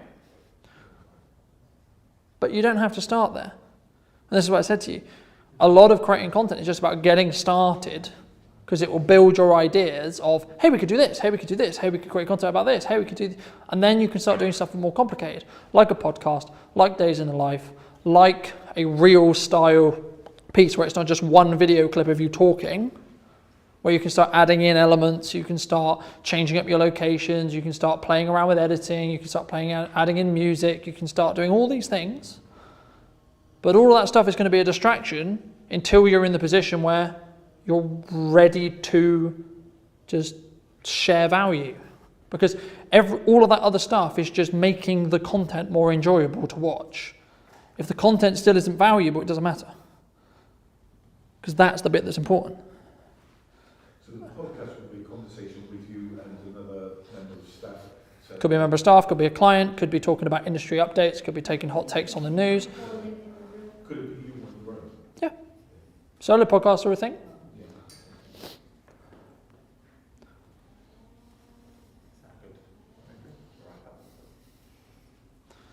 Sorry, I was very conscious of time and happy for you. We're not being kicked out of this room or anything like that. Happy if Carlton's happy to sort of Yeah, absolutely. questions and things like that. But obviously, some of you do need to get away, and it is 1 o'clock sort of thing. So first of all, thanks very much, Carlton, for. You're very welcome. I will share your details, or I've actually got your business card as well. Well, there's some just here on the table if anyone wants to grab any. So feel free to grab those. Keep an eye on your emails from a GetSetSo perspective. There's obviously lots of workshops coming up. There's also a new grant coming up that I think you probably would have been told about by now, which is a grant of up to £4,000. 80% contribution from us as GetSetSo, 20% from you guys and the businesses. I'm not going to go into the details of it because it changes every time I hear it at the moment, but the marketing is going to be coming out shortly in the next few days, so keep an eye on your emails and the clear things will be there. But the 4K, the 80% part, those bits are right, whether it's for new businesses, old businesses, or something in between, I don't know at this time. But have a look on your emails and that's fun.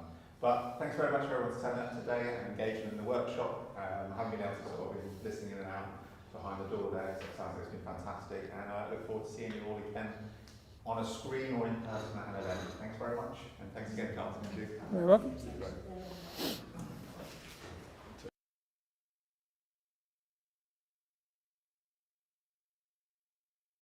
Right? And say, okay, this is a common question I have. Here's the answer. You have the option of saying, I'm going to give you the answer, or I'm going to give you the answer with me talking on camera. Because you're still going to be able to add rapport because it's you talking on camera. So you're still actually talking to them, but you're physically not talking to them. So you're not trading time within that specific day to talk to them. Because it might be 6 months down the line, 3 months down the line, 2 months down the line, 1 day down the line, that they will want to have that conversation with you, but you will actually be able to add enough value so you can push them across to a sale.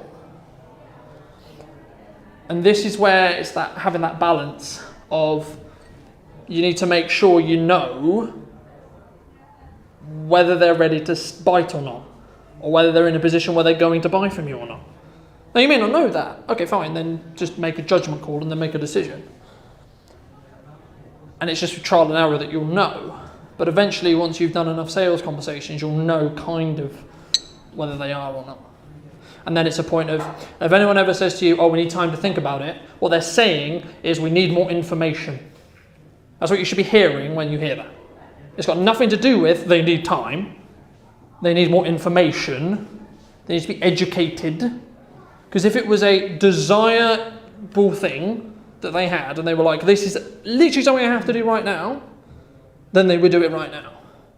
The reason why it isn't is because they're not educated enough on it. And it's your job to educate them. So on the flip side of that, if you quote someone, Yep. I know quite a lot. You spend the time, you have that conversation, you find out their needs, their requirements, Yep. you talk through it, you quote them, and then it goes dead. You don't hear anything. Okay, or so you don't get how- feedback. So if there's more content available, they might be thinking, that's more money than I want to spend. But if there's content they can go and look at, then actually they can break down the reason why it costs what it costs. So there's two ways I would answer that. Number one is, how are you quoting them? Are you sending them it via an email? Or are you having a call? Like, Either or both, or a mix of the two. so my recommendation would be you never quote by email. Ever. Ever. Never just send a quote. The process should be, an inquiry comes in, hey, this sounds amazing, let's jump on a call to hear about your needs. Legitimately, I want to know exactly, am I the solution that they need? Right? Great, cool. Then in that call, you give them the quote. The reason why is you can then question or get the objection back. Give the quote, how does that sound? Oh, it's a bit too, okay, cool. So now I can educate you on why it costs this much, if that's the hurdle, right? And then what you do is you follow up that call with the email, reciprocally just saying what you just said in the call. And then if you have content that also reinforces the points you made about why it's expensive, then you win. Because then they're going to go, okay, I get that. Okay, I get that.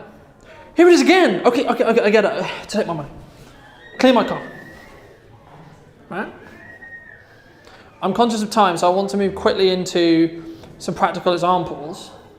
So what I want you to do now is think about a pain point that your potential client has that you can answer in 1 minute. So a question a client would have that you're able to answer in 1 minute. I'll give you a couple of minutes to think about that. I would recommend writing it down.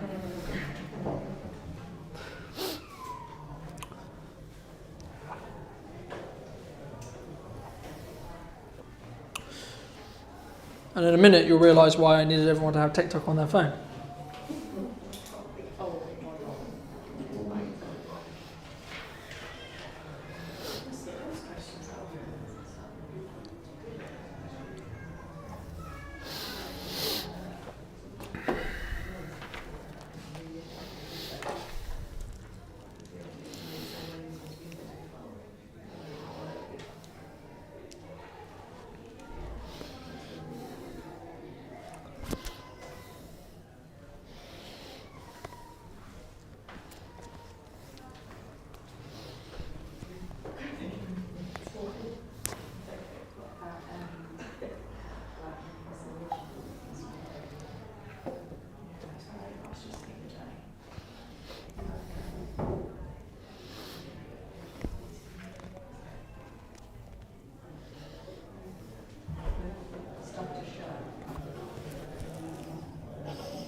How are we looking, guys? We all have a question? Should be easy.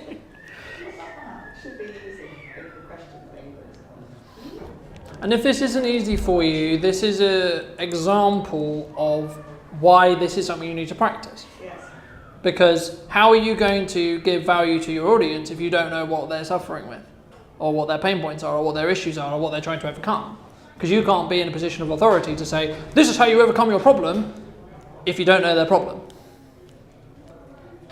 Yeah. The thing is, I'm a bookkeeper, so I do kind of know what their problem is. I'm just not sure how I answer that. Okay, so what's their problem? Organisation, interest, lack thereof, paperwork. It's boring, I hate it. Yeah? Okay, so how do you make bookkeeping fun? Good question. How do you make bookkeeping fun? A way is to flip the other way around. Is to say, you think bookkeeping's really boring. What if your books are out of order?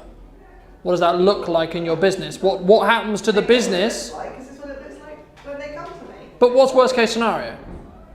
Worst case. Worst case scenario, if their books are absolute trash and they can't do a tax return, what?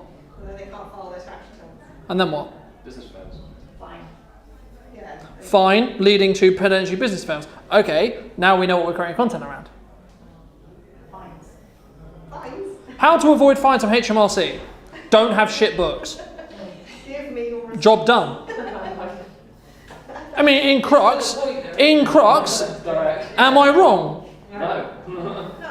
I know there's a lot more complications and a lot more what I would call fluff around that, granted, but sometimes in content, the really simple what I just did deliver now would actually hit the mark.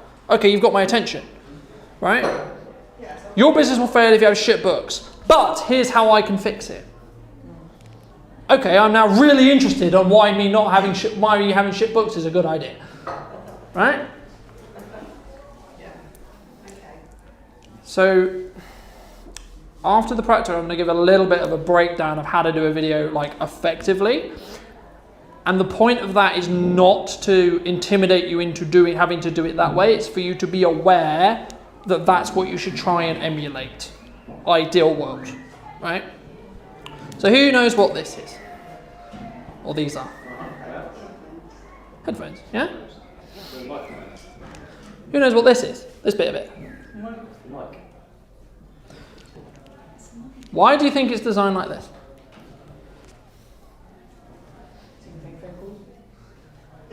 You're right. What's the byproduct? Byproduct of it is you have a mic that you can move to your mouth.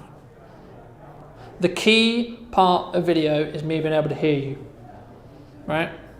Phones are incredibly good at creating content because they're designed to have phone calls. Which means if you hold a phone like this, you're probably not that far away. You might as well have a phone call on the speaker. And ideally, if you have headphones like this, I'd recommend in this practical exercise you record it like this. Ideally, you would record it like this. You'll see some TikToks where people do this. The reason why is because they're moving the mic as close to the sound source as humanly possible. Because then you can articulate to your audience directly. So can everyone please get out their phone?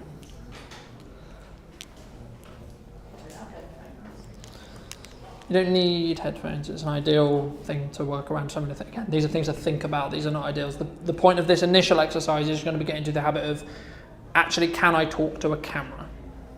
Right? Getting through that uncomfortable feeling of, oh, I've got to talk to a camera. So some quick, very quick fundamentals around how and why to create a piece of content. Right? Something you see on Zoom calls is people doing it like this. So they've got a phone in front of them, or they've got their laptop in front of them, or webcam in front of them, and they will shoot so that the camera is pointing out the window. So the window's behind me. The problem that happens there is your camera, and you'll know this as a photographer really well, is the camera can choose what it's going to expose or light for. The problem with it when you do this is it's going outside, it's a huge amount brighter than in here. So it's going to have to guess. Ideally, it will try and find a middle ground. But the concept of the middle ground is I'm a black blob with a white box behind me. Right? So turn around. Go close to a window, and we're going to do this exercise in a minute, hence why I'm doing the song and dance. Stand here and talk this way. Because what's happening, instead of the phone trying to illuminate the background, you're being lit by the sun, indirectly, through the window, and it will give you this beautiful soft light on your face. Which, for the people who are really concerned about how they look, is more flattering than this. Promise you, it is. The other thing that people sometimes get wrong is when they hold their phone up to create a video, they look at the screen. Don't look at the screen. On the top of your selfie phone or camera, look at the camera, okay? Make eye contact with the camera. And if you want to know the difference, create a short video looking at the screen, then create another video directly looking at the camera. You can try it now if you want. Same as a video camera's got a flip out screen. Don't look at the screen, not a lens. Don't look at the screen. And it's like really... People connect with eye contact. with a person, right? The reason why we're able to connect right now is because I'm making eye contact and trying to make eye contact with each person in the room. So you're going to connect with what I'm doing. When you create content, you have to do the same thing. But you need to remember that the camera is where it's being filmed from, which means if you want to connect to the person that you are recording, you need to talk to the camera. Now, if you want to start by looking at the phone and you're just getting into the printer, fine. Like, all these things are suggestions to how to improve. It's not you have to do all of these things at the beginning, because that's not fair. But first get over the hurdle of doing it, then get over the hurdle of, okay, I'm now going to look at the lens. And do one thing at a time. So, this is the fun bit, guys. This is the fun bit. We could do this one at a time, it's up to you. We could do this it's not going to be perfect, but audio-wise it's not going to be perfect if we all do it at the same time. But I think for this example and source of time, it would also be good to do it all at the same time and also make everyone not feel like everyone's watching them, which will not help with the situation at all. In an ideal world, you should be as close to this window as you can. Feel free to get up and move. But what you're looking to do is you're looking to do and create. So open your camera feed on your phone. Switch it to the selfie camera. And then walk to the window, and before you've even thought, press record and start talking. It's very important you do this quickly. I'll explain why after, but it's very important you do this quickly. Okay? Doesn't matter what we talk about. Nope. No, literally, this first exercise is walk to the window. It's great if you're here because you literally just stand up and start talking. Video marketing, learning about lights. Press record, guys. Go into video. Hold on. No, I've done a video. You've done a photo. Water's wet. Just, That's where you start, isn't it? it's alright. Made a mistake. Made the mistake now. Oh my god. Just go through your entire feed. I'll just do that later, right? Oh, yeah. So, just a tip, guys, don't do photo modes. Because if you walk up, you go like, we could do it when you're on the way up, you are in motion. Yeah. That makes sense. Okay. So how was your first ever video, guys? Bad, it was a photo. Well, preferably yes. I mean, having the phone in the right mode does help, I hear. So what I was trying to get you to do there was get in the way of your brain going, this is going to kill me! Because it's not, right? Really quickly, psychologically, what's happening is your brain's job is to keep you alive, right? This is something which is uncomfortable and your brain doesn't have enough evidence to go, this isn't going to kill me. So quite literally, your brain's stopping you from doing it because it thinks you're going to die. From a tribal point of view. Right? I promise you won't die from a video, I promise you. The reason why you just do it is you can jump in the way of your brain triggering the moment. Right? Now, we're going to do the same exercise again, but what I want you to notice, make sure you're in the video. What I want you to notice is it might be only slight, but it will be slightly easier for you to do. And another reason why I got you to move is your brain is really confused. It's going, oh, you want me to move my legs and you want me to do what? So we're giving your brain stuff to distract it from doing it. So let's try one more time. We're going to do the same thing again. Literally, same thing. Doesn't matter what you talk about. Just create a video, get up, walk to the window, create another video, walk back. Video mode. Yes, video.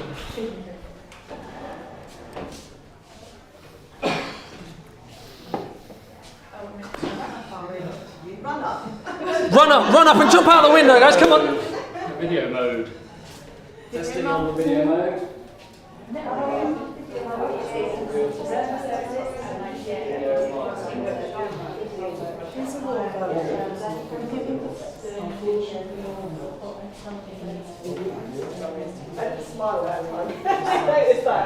And press record. That's the some people do it and they haven't pressed record, don't they? It's like... So how was that? It was marginally better, to be honest. Did it feel better? It was Look, this is going to be 1% improvement every time, right? Little, this is what I mean by little steps, baby steps every time, right? The point for me is to get you to the point where you're just going to do it. You're not going to think about doing it. You're not going to worry about doing it. You're not going to think, what am I going to talk about? Because the next bit's really exciting. That question you wrote down, I want you to take about 3 minutes to think about how you would tell your best friend if they asked you that question over coffee or wine or however much in that scenario. Just have a think in your head about how you would answer it. And then when you're ready, get up, don't think, record it. Press go, say what you said in your head. What's the optimum time for a TikTok or reel video? As short as you can is the simplest answer, but I wouldn't worry too much about optimizing it right now. The concept is actually getting you to do it. You're going to you're going to you're going to fluff, you're going to say things wrong, you're going to make mistakes. That's okay. The point of this exercise is to get you to do it. So then you have a fundamental understanding of how to do it, and maybe it's not perfect, but it never will be perfect. It's about the concept of then starting to do it consistently and building it into your routine. So as you just noticed, we've done it twice, and you're already a little bit further ahead of doing it. One thing I really struggle to do is look at the camera and not on myself. Okay, that's fine. That's fine. So what I would tackle there is, when you get comfortable with the concept of doing video, the next thing you need to work on is I need to bring my eyes up to look at the lens. Yeah. The thing is that some people worry about when they do video specifically is they go, I've got all these things to learn and I can't do them all at the same time. Then don't. Get with the concept of doing one video, get comfortable with doing that, then work on something else. Then work on lighting, then work on sound, then work on content. Eventually, if you're going to use the art of compounding, if you make 1% improvement every day for the next year, you'll be 37 times more better than you were when you started. But just make 1% a day. So maybe today's 1% is, I feel more confident at doing video. Great, fantastic. Okay, tomorrow's 1% is, I'm going to feel even better about doing video. Okay, keep doing that for a week. Next week, I'm now going to try and look at the lens, which is harder than most people think. Right? Because naturally we'll go, yeah! If I look at the lens, it's quite distracting if I look at myself. I mean, a technique you can do is if you have a tripod set up or etc. and you're not doing this really walking exercise, is you can set up your phone, put a post-it note over the screen, with your notes on it, so it forces you to look at the lens or you're going to look at the notes, one of the two, because you can't see yourself. So that's suddenly not an option, right? I like that. So take about 3 minutes or so, maybe 5 minutes, somewhere around there, and think about if your best friend asked you that question over coffee or wine, how would you answer it? You're trying to help them. They're a starting out business owner. They've come to you with this question. How are you going to help them? You care about them. You want them to succeed. You want them to be incredibly profitable and wonderful and all happiness about their business. And this answer is going to push them on that journey. Have a think. Yeah.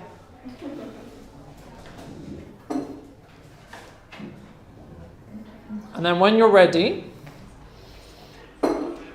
get up and record it to your phone. When you say talking to your best friend, Yeah. are we still answering a question that our clients So, might ask us? so this question that you've written down, Yeah. I'm your best friend. What's your question? My question was, I want a newborn shoot.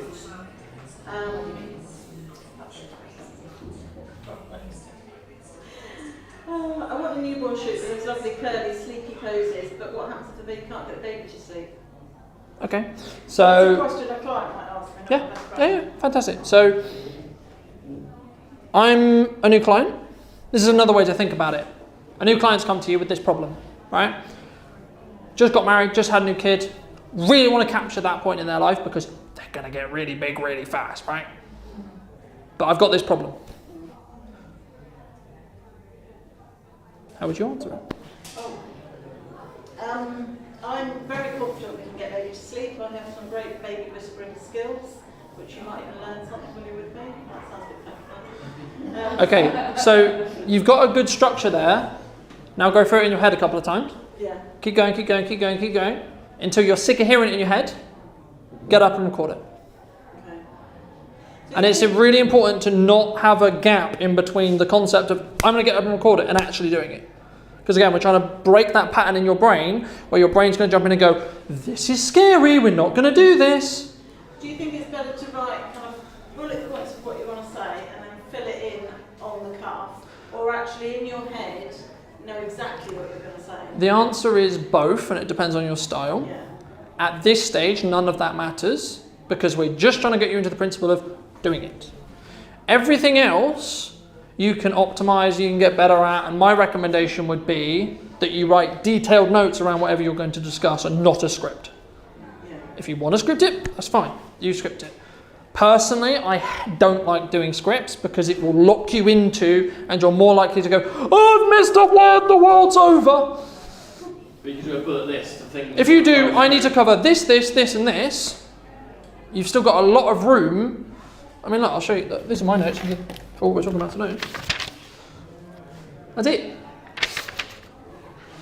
I need to cover this, this, and this. That's it. And the thing is, when you are genuine and expert, you either know this stuff or you don't. And if you don't make content about it. Learn it and then take content about it. But if you genuinely are an expert, you'll know it. And you just need to trust in yourself that you actually do. I didn't know 95% of the stuff I was going to say today because I know it.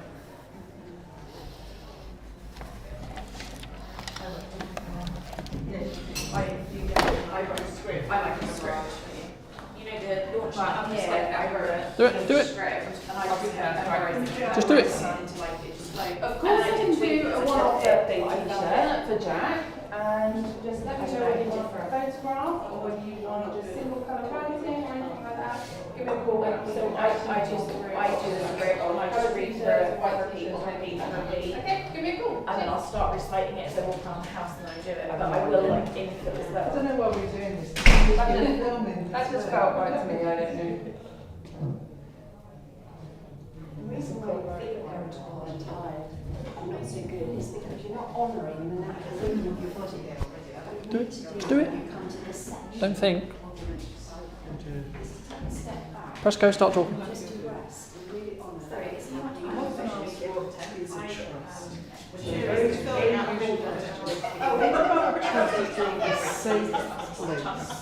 So think about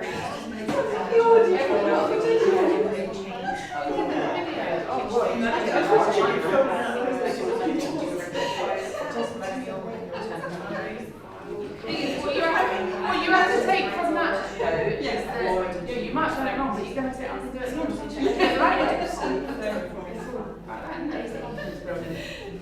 What you're trying to do is you're trying to build this muscle. It's like anything, right?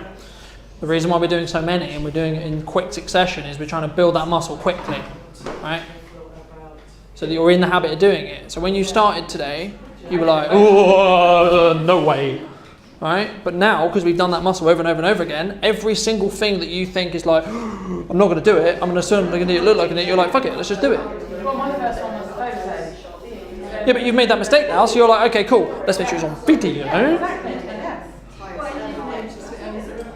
Thinking about all this was I was asked to do a presentation a couple of years ago. I hadn't done presentations for 30 years and I was absolutely scared. And but like you said, I prepared all of what I wanted to say. And then I got up there and somebody very kindly videoed it and then sent the video to all the speakers. Did I I looked at Is it. everyone else did There's a few irritating things that I did. Yeah, but then you could, that's one of the benefits of recording it as a video, right? Because then you can analyze it and you can say, right, how do I make this better, right? But if you never record it, you won't know that. But the thing is about getting into the hurdle of just doing it, and then you can worry about everything else afterwards, because you've got something to look at, right? Your first video is never going to be good, right? Like, it's never going to be good. I'll break it to you right now. It's going to be a car crash. Get the car crash out of the way. Preferably don't be in it. Talk about death earlier. Never going to be a standard. Never going to be a joke. We're going to live down now. So how was that exercise? No, I think I'm more nervous being in this room with other people. Oh, this is a harder scenario to do it in. That's deliberate, right? Because if you can do it here now, it's very easy when you come to do it at home when you're on your own. Yeah. Right? But if we go right back to 10 o'clock, and I asked you to do that, you'd have all walked out. Yeah. Fuck this guy. See you later. I'm not doing this. Not too late. I mean, hopefully not, but we've got about, well, officially 7 minutes. I want to do that as Q&A, if everyone's happy to do that as Q&A. Just a quickie. Yes. As you said earlier on about landscape and... So the difference between landscape and portrait, if you're optimizing what you're doing, again, everything I'm about to say is optimizing what you're doing. LinkedIn and Facebook want you to be landscape, the other way around. And Instagram, TikTok, and any like infinite scrolling feed wants you to be portrait, so it fits into the screen. And from an algorithmic point of view, it will punish you if you've just put a landscape video with a big black bar on each top and bottom. It will, because it'll be able to see it. The way around that, if you haven't filmed it portrait and you are going to post-edit it, scale the video up. Now that comes into problems because how we're filming it deliberately is so I can do that. And if you haven't done that, that could be challenging. But for you guys' case, I would just always film stuff as portrait because that's most likely how you're going to feel natural doing it because of the way you hold a phone, right? It's unlikely you're going to walk around like this, right? You're more likely to do it like that because it feels more natural in the hand, right? That's where a lot of this content comes from because the infinite scrolling feed is this. That's where it comes from. But that's also how it's going to be consumed and that's how the platform wants you to deliver it. So, but the thing is you need to focus on at the moment is your content. Because it doesn't matter, I can make it look and sound amazing and I can teach you all of the techniques to how to do it. If your content's shit, no one cares. What you say has to be valuable. I'm not saying at the beginning, and that's why I did an entire hour on understanding about who, why, and when. Because if you get that stuff right, and as long as you can actually articulate it through like decent audio, so it's not really muffled and really bad in regards to audio, everything else doesn't matter. It can be dark. It can be like not ideal framing wise. It can not be an ideal video from a visual point of view, and it doesn't matter. Because it's not the product you're selling. For me, everything has to be on point because that's the product I'm selling. But for you guys, it isn't. So again, it's like understanding who are you talking to and what are they going to judge, quote unquote. Does that answer your question? Fantastic. Any other questions? Reels. Just making a reel. I mean, so many people that do what I do, they make so many reels about the bits that they've done to the vehicle, you know, and they zoom in and pan out, and spin round, and put the music. I mean, we're getting quite arty at this point because of what you do is great, and you can do that kind of content, and that content's really visual. If you so wind that back. What's the most simplistic, most basic way? Because I've never made a reel to do a basic reel, either of me me filming myself saying something, or a basic reel of showing some work that I've done. Do you have Instagram on your phone? Yeah. Open Instagram. Everyone can do this. It'd be a good exercise for everyone to do. So open Instagram. If you've updated your app, it'll be at the bottom of the screen. We're looking for a plus button. Click that one. Select Reels. Now, there's going to be two cameras you're either going to see. One, it's your back camera. So if you see the floor, it's your back camera. If you see yourself, it's the selfie camera. It should be the selfie camera, hopefully. And the quickest and easiest way to create a reel, at the bottom of the screen, there's a white circle. Yeah. Hold that white circle and it will turn red. You're now recording that camera. So if you go down to the... Yeah, so you're one version back on your app, so you just go here and then go to Reels. Hold it down and just press it. Yep. So if you hold it down, so press it. There you go, so you're now recording. So now I would just talk. So you're being invited to remix other content, which is very exciting but absolutely useless. So we're just going to click OK for now. And there we go. So what you are all hopefully now seeing is the real curation platform within Instagram. The TikTok one looks identical. Outside of it's got TikTok branding instead of Instagram branding. This is how I would start. Because you don't have to edit, you don't have to do anything. I'll use your example with like loads of different clips. Yeah. Quick clip, stop. Quick clip, stop. Quick clip, stop. That's how that's made. Okay. And because Instagram wants you to create real content, the entire ecosystem of that platform is designed to be easy to use. I can go through it if you want me to, but I think it would be a waste of time because it is pretty self-explanatory. It's do this, do this, do this, do this, do this. You have a set of clips. You can then play around with those clips. You can move the order. You can add music. You can delete some clips. It's all within the app. So it's designed in a specific way where you can literally go from opening Reels to posting a Reel in like 3 minutes. It's designed to be quick because Instagram was like, we want as many people, and they've literally announced yesterday that every video on Instagram in the next month will transition into a Reel. Every single video.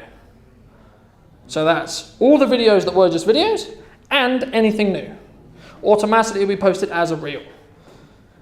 What if you want to do, if you want to do say you want to do a 10-second video, something in a story, that's just a story frame, isn't it, really, essentially? Yeah. But that's going to change into a Reel. So the stories is the only thing that will stay separate because they're separate. They're basically the concept of stories is a 24-hour glimpse into my life. That's the idea of it. But the actual content you post to your page is because at the moment Instagram is quite confusing. We've got videos over here, we've got IGTV over here, we've got Reels over here. So Instagram went, okay, we're just going to combine them all. Because it's too confusing and there's too many, and people don't really know what's going on, and there's the videos over here, and videos mean this, and we've got a different app completely for video, and so it's just a massive... And where does the Reel go? On the story timeline or So when you get to the end of creating the Reel, so the Reel's been created, you'll be then asked to write a caption, and in the drop down you'll also be given an option to say where your location is, or etc. And then you're also given a toggle switch which says post to feed, and if it's off, it won't post to feed. So if it's off, it will only go into your Reel part of your profile. If you post it to the feed, it will go into the grid as normal on Instagram. Yeah. So it depends on, do you want it in the grid or do you not want it in the grid? And if you don't, it's gone? Nope, if you don't, it goes into the separate tab that has the Reel logo. Yeah. So it will just be posted there. And then you can, and basically the reason why you should post stuff as an Instagram Reel over something else is because when you post it as a Reel, it goes into the Reel algorithm instead of going into the video algorithm, which will give you the likelihood that it could go viral. There's lots of science behind that. I won't get into that today. If someone wants to have a conversation with me afterwards about that, I can. The crux is post as many things as Reels as possible because Instagram wants people to use Reels, so they will reward you for attention by using Reels, right? The same with TikTok, the same with Facebook, the same with LinkedIn. All of these platforms, Reel feed, we're on the Reel feed, everyone. All of these platforms want you to create video because it's becoming the most engaged thing from the perspective of content, no offense. It just is. Not against me. Lucky I've launched a new business. I know. The other question then is if you were, what we were doing a minute ago is, if say you filmed yourself for 30 seconds answering a question, you can either do that as a Reel or you can do it as a piece, as a 30-second video clip and put it in a post. Yes. And then it stays in the post timeline. Yeah. Yeah. So I'd recommend you post it as a Reel and then post it to your grid. So using the caption as you would do normally. You get the best of both worlds. So then you can win-win on that set. What you can also do is in that initial when you start creating a reel profile. At the bottom left is a plus button. If you click that button, it will open your camera roll. So that's how, if, for example, you wanted to use the video we literally just did just now on your camera roll, and you wanted to put that on Instagram Reels, that's how you would do it. You would go add. It's also a way, if you're going to create something that's quite complicated in respect to it's got a shot here, here, film those on your camera roll. Okay. Instead of in the app. 3 seconds, 3 seconds, Yeah. 4 seconds, 5 seconds. And then when you get back from the job or when you're sat down at home, you can then sit there and go, right, I'm going to add this one first. Then I'm going to add this one. Then and then you can start so what you'll do when you add them, it will add them in chronological order to the where you add them. So if I add the shot of the clean car first, it'll be the clean car at the start of the video, and so on all the way through. It's something to be aware of from a storytelling point of view. If it is going to be dirty to clean, make sure it is dirty to clean and not clean, dirty, cleaning, dirty, clean, because it will just be jarring and be really weird for the viewer. Ideal world for you would be really dirty car. Look at all the things I did. Look, it's glistening and lovely. That's a really easy example, right? Because it's very visual. But you can take exactly what you do as well. The reason why I'm getting you to start with just, hey, this is me, this is what I'm doing, is because they're easier. It doesn't take some level of, and I'll quickly go into like structure of a video. The first 3 seconds of a video is the most important, full stop. It's called the hook. It's because I need to hook your attention into watching the rest of the video. It doesn't matter whether I'm going to give you incredible value in the next 30 seconds if you swipe past in the first 3. So there's multiple different kinds of hooks. An example is, did you know blank? The solution is blank.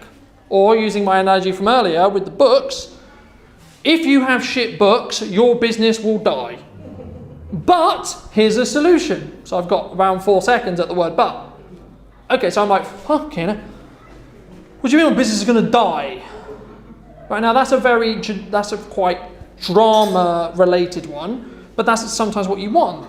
Because you want to stop people in their tracks and go, fuck me, I need to listen to this. You want to arrest the audience. That's what I mean, right? Because they're like, or sometimes it might be, like, you know, a logic we sometimes use in your analogy would be, here's the clean car for a split second, or like 1 second, here's me doing it, or then a shot of it dirty, and then here's what I did.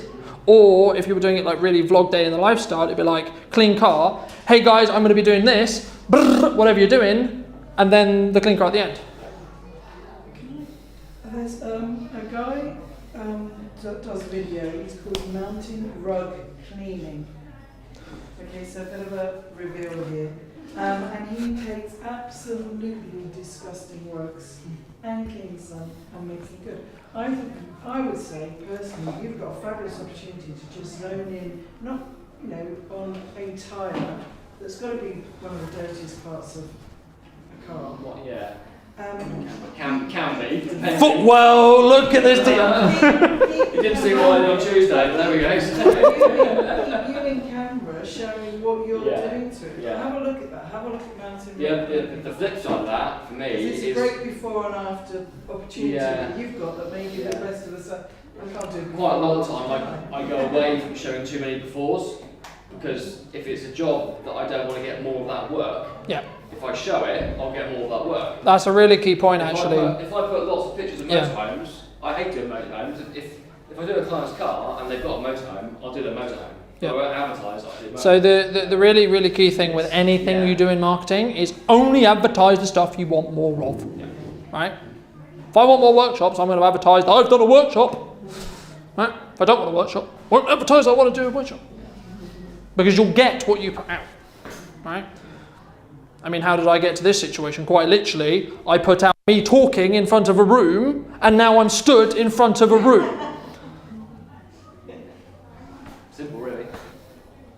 People sometimes overthink marketing. It's cause and effect. That's it. You do this thing, it has this approach later on. Just a quick question. When you're doing the videos for the reels, it goes into your reels section, but you choose when you want it to go public, or does it automatically go public? So when you post it and you press post, it will go live. So the one thing which is a caveat on Reels specifically is it has lots of attention, but there isn't a scheduling API for it yet, which is really annoying. You can't save a draft. No. Well, I know you can save a draft. Yeah. What you can't do is go into like the Facebook schedule or the Instagram schedule and go, right, at 5 o'clock this afternoon, I want this reel to go live.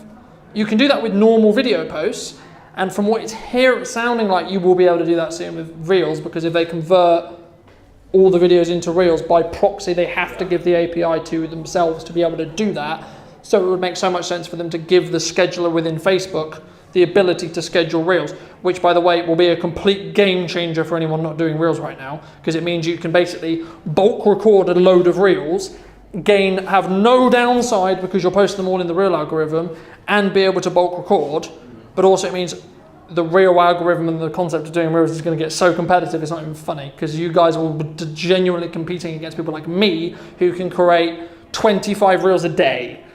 So it's like, now's the time to do it, because when that starts to happen, it's not like it happened, there's no point. There's lots of point, and there's lots of more reason to do it, but it's going to get harder and harder and harder and harder and harder. And that's why I'm saying, and I said at the beginning, the sooner you do this, the sooner you can win from doing it. How important is trending audio? It depends on if you want a trend jack or not, or what I would call trend jam, which is basically you take a song or something which has organic clips or organic coverage and you twist it to your business.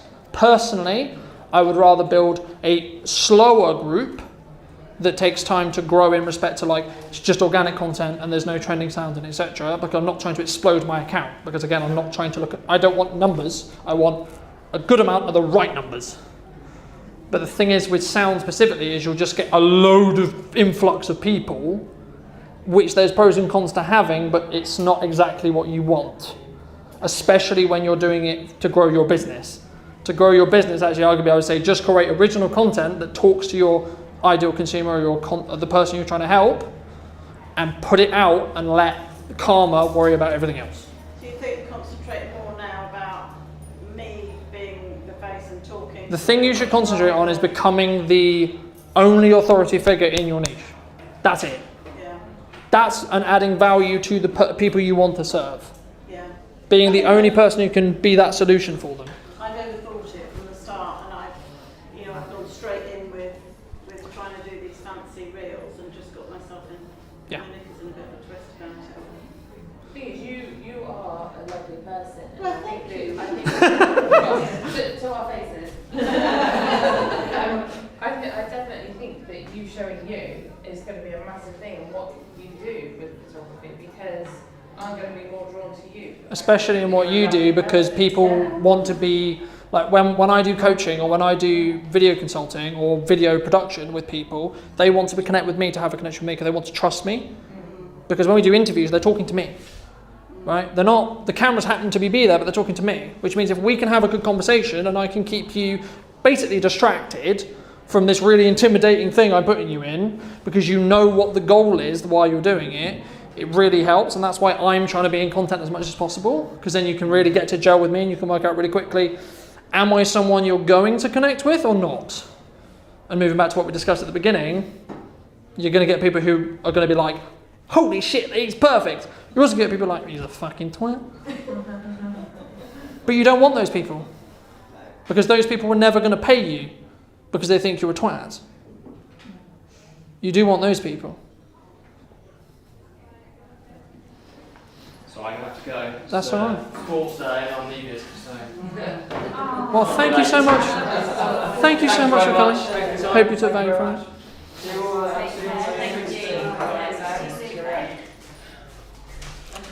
Shall we officially close it there? I'll be still around if anyone wants to ask questions, but thank you ever so much for listening. Thank you so much. Really good. So much.